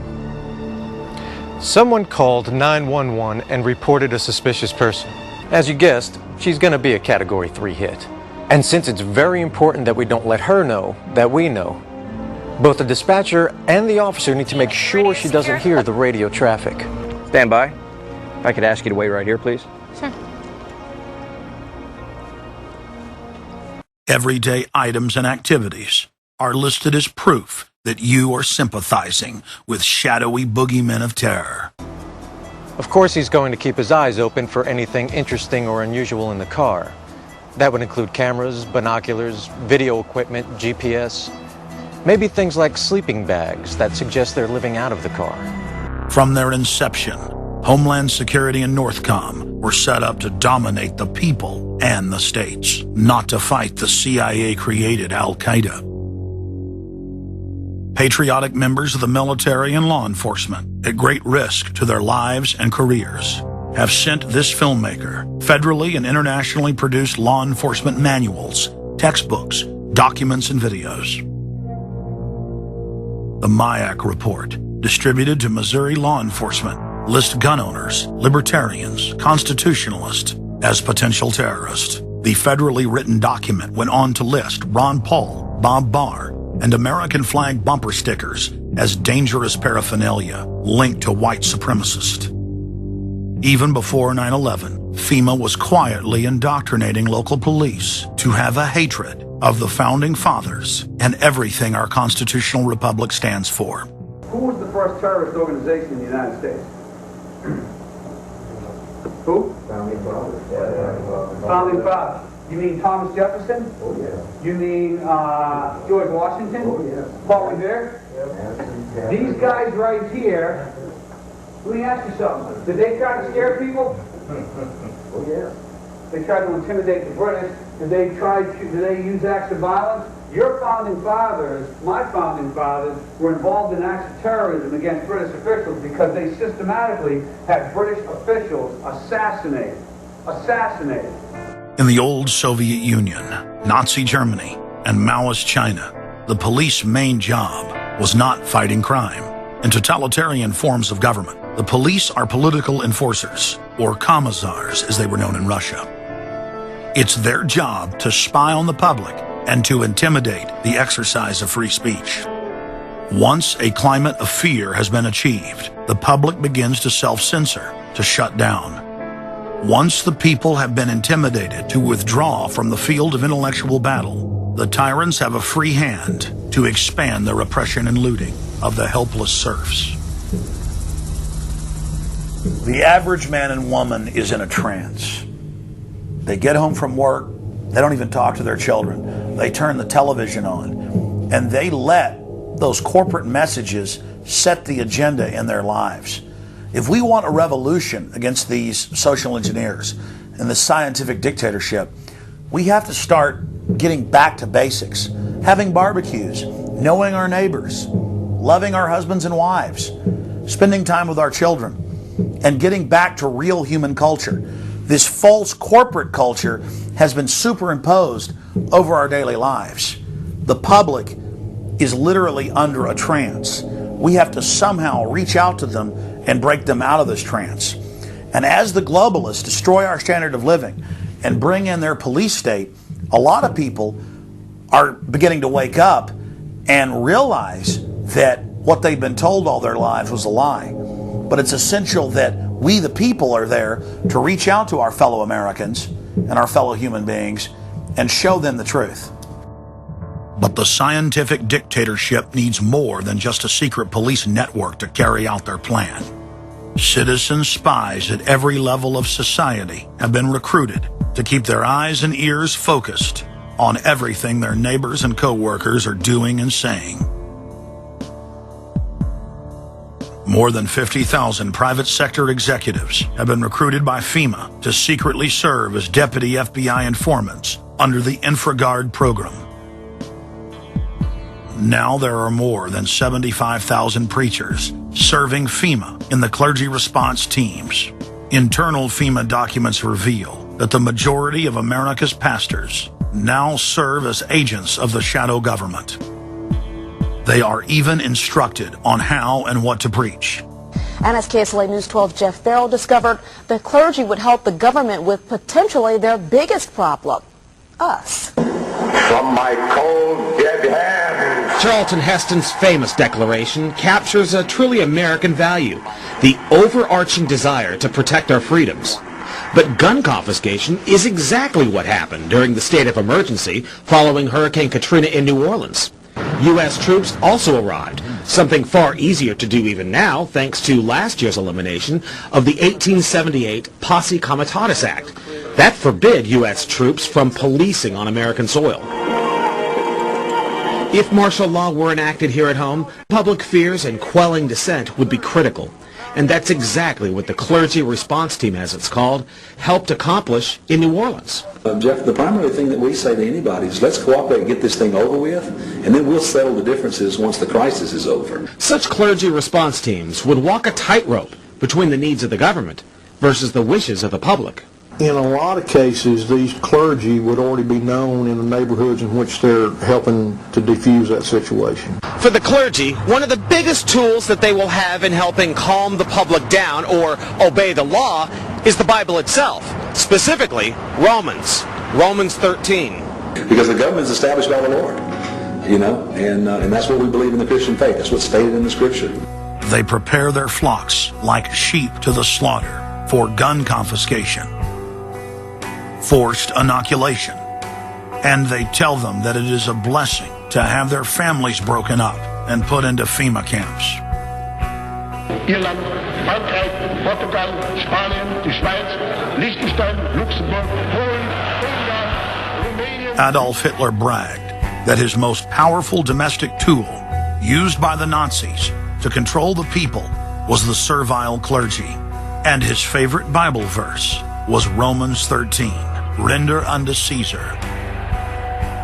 Either you are with us or you are with the terrorists.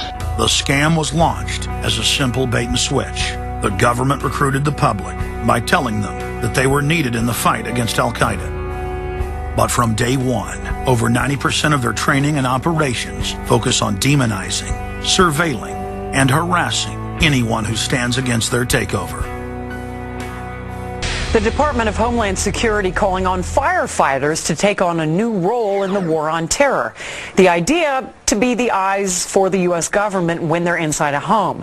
Now, unlike police officers, firefighters don't need a warrant to go into private houses. And critics say that's where things get sticky. Cable company repairmen, truck drivers, maid services, and hundreds of other professions that go inside homes and businesses without warrants are now on the government's payroll as citizen snitch spies. But Big Brother doesn't stop there. Children are being indoctrinated inside the public schools nationwide to spy on their parents. You can give information without having to give your name. You guys can get paid for good tips up to $200. The New York Times praised public school programs in the United States and England that are training children to report their parents for eco-crimes, like taking a hot bath or letting the water run while you brush your teeth. All of that violates their carbon footprint credit allotment.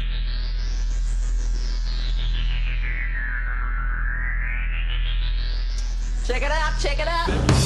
And that's where we come in. We're the carbon cops and we're on the lookout for energy wasters. Our job is to get all Australian households to cut their carbon emissions.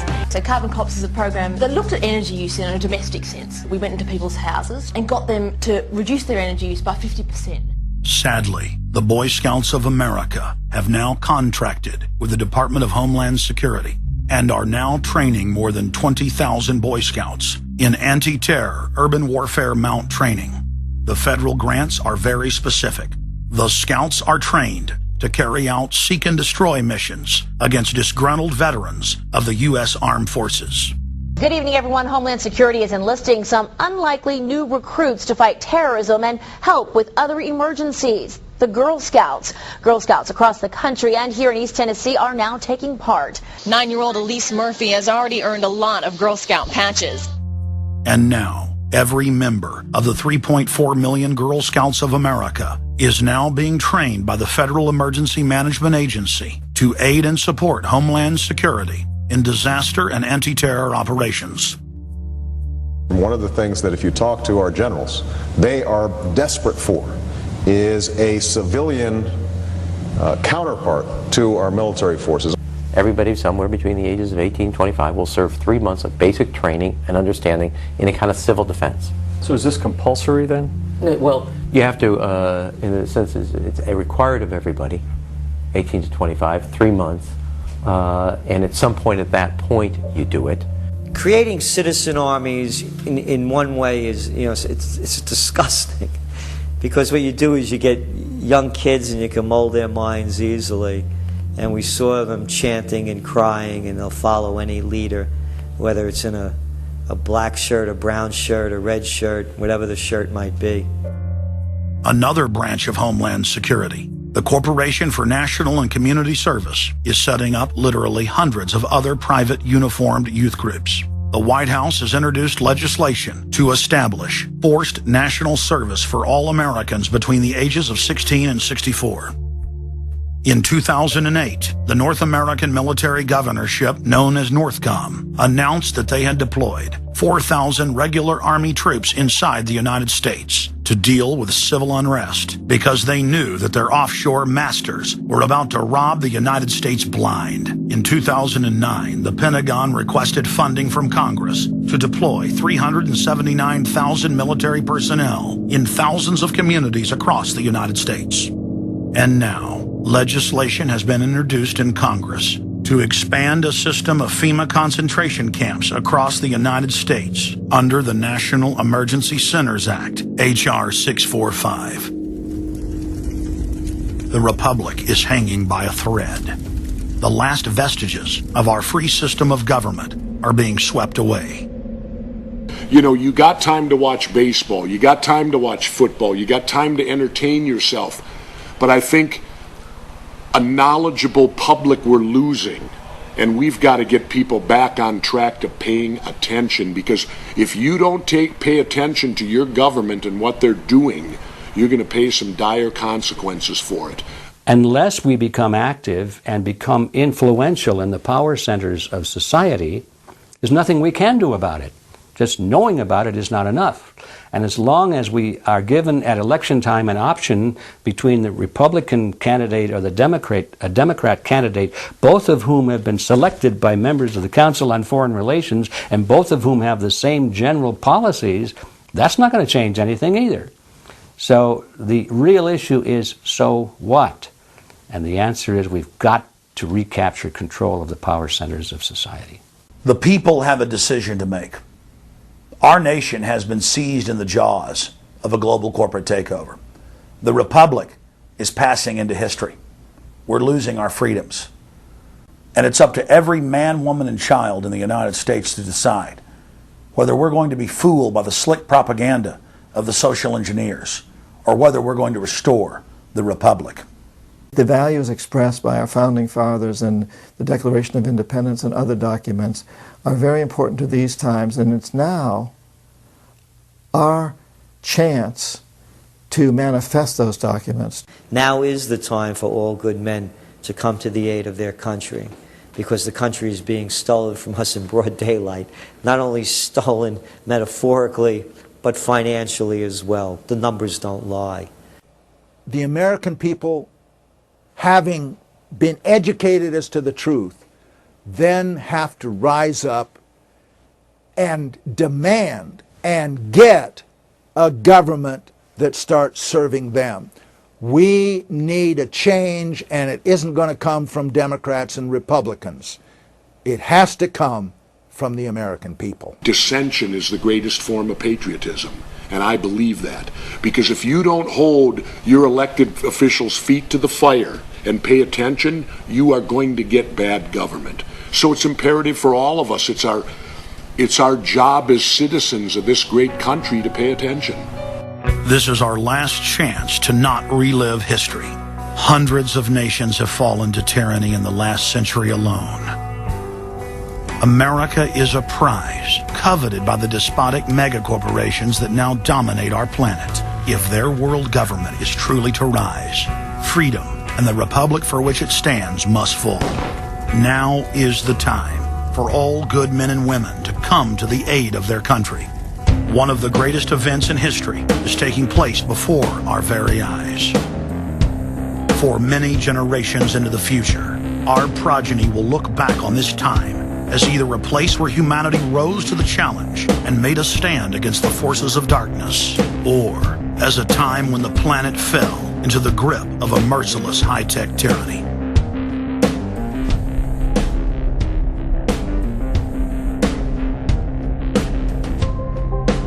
In Part 2 of Fall of the Republic, you will learn the elite's master plan for humanity.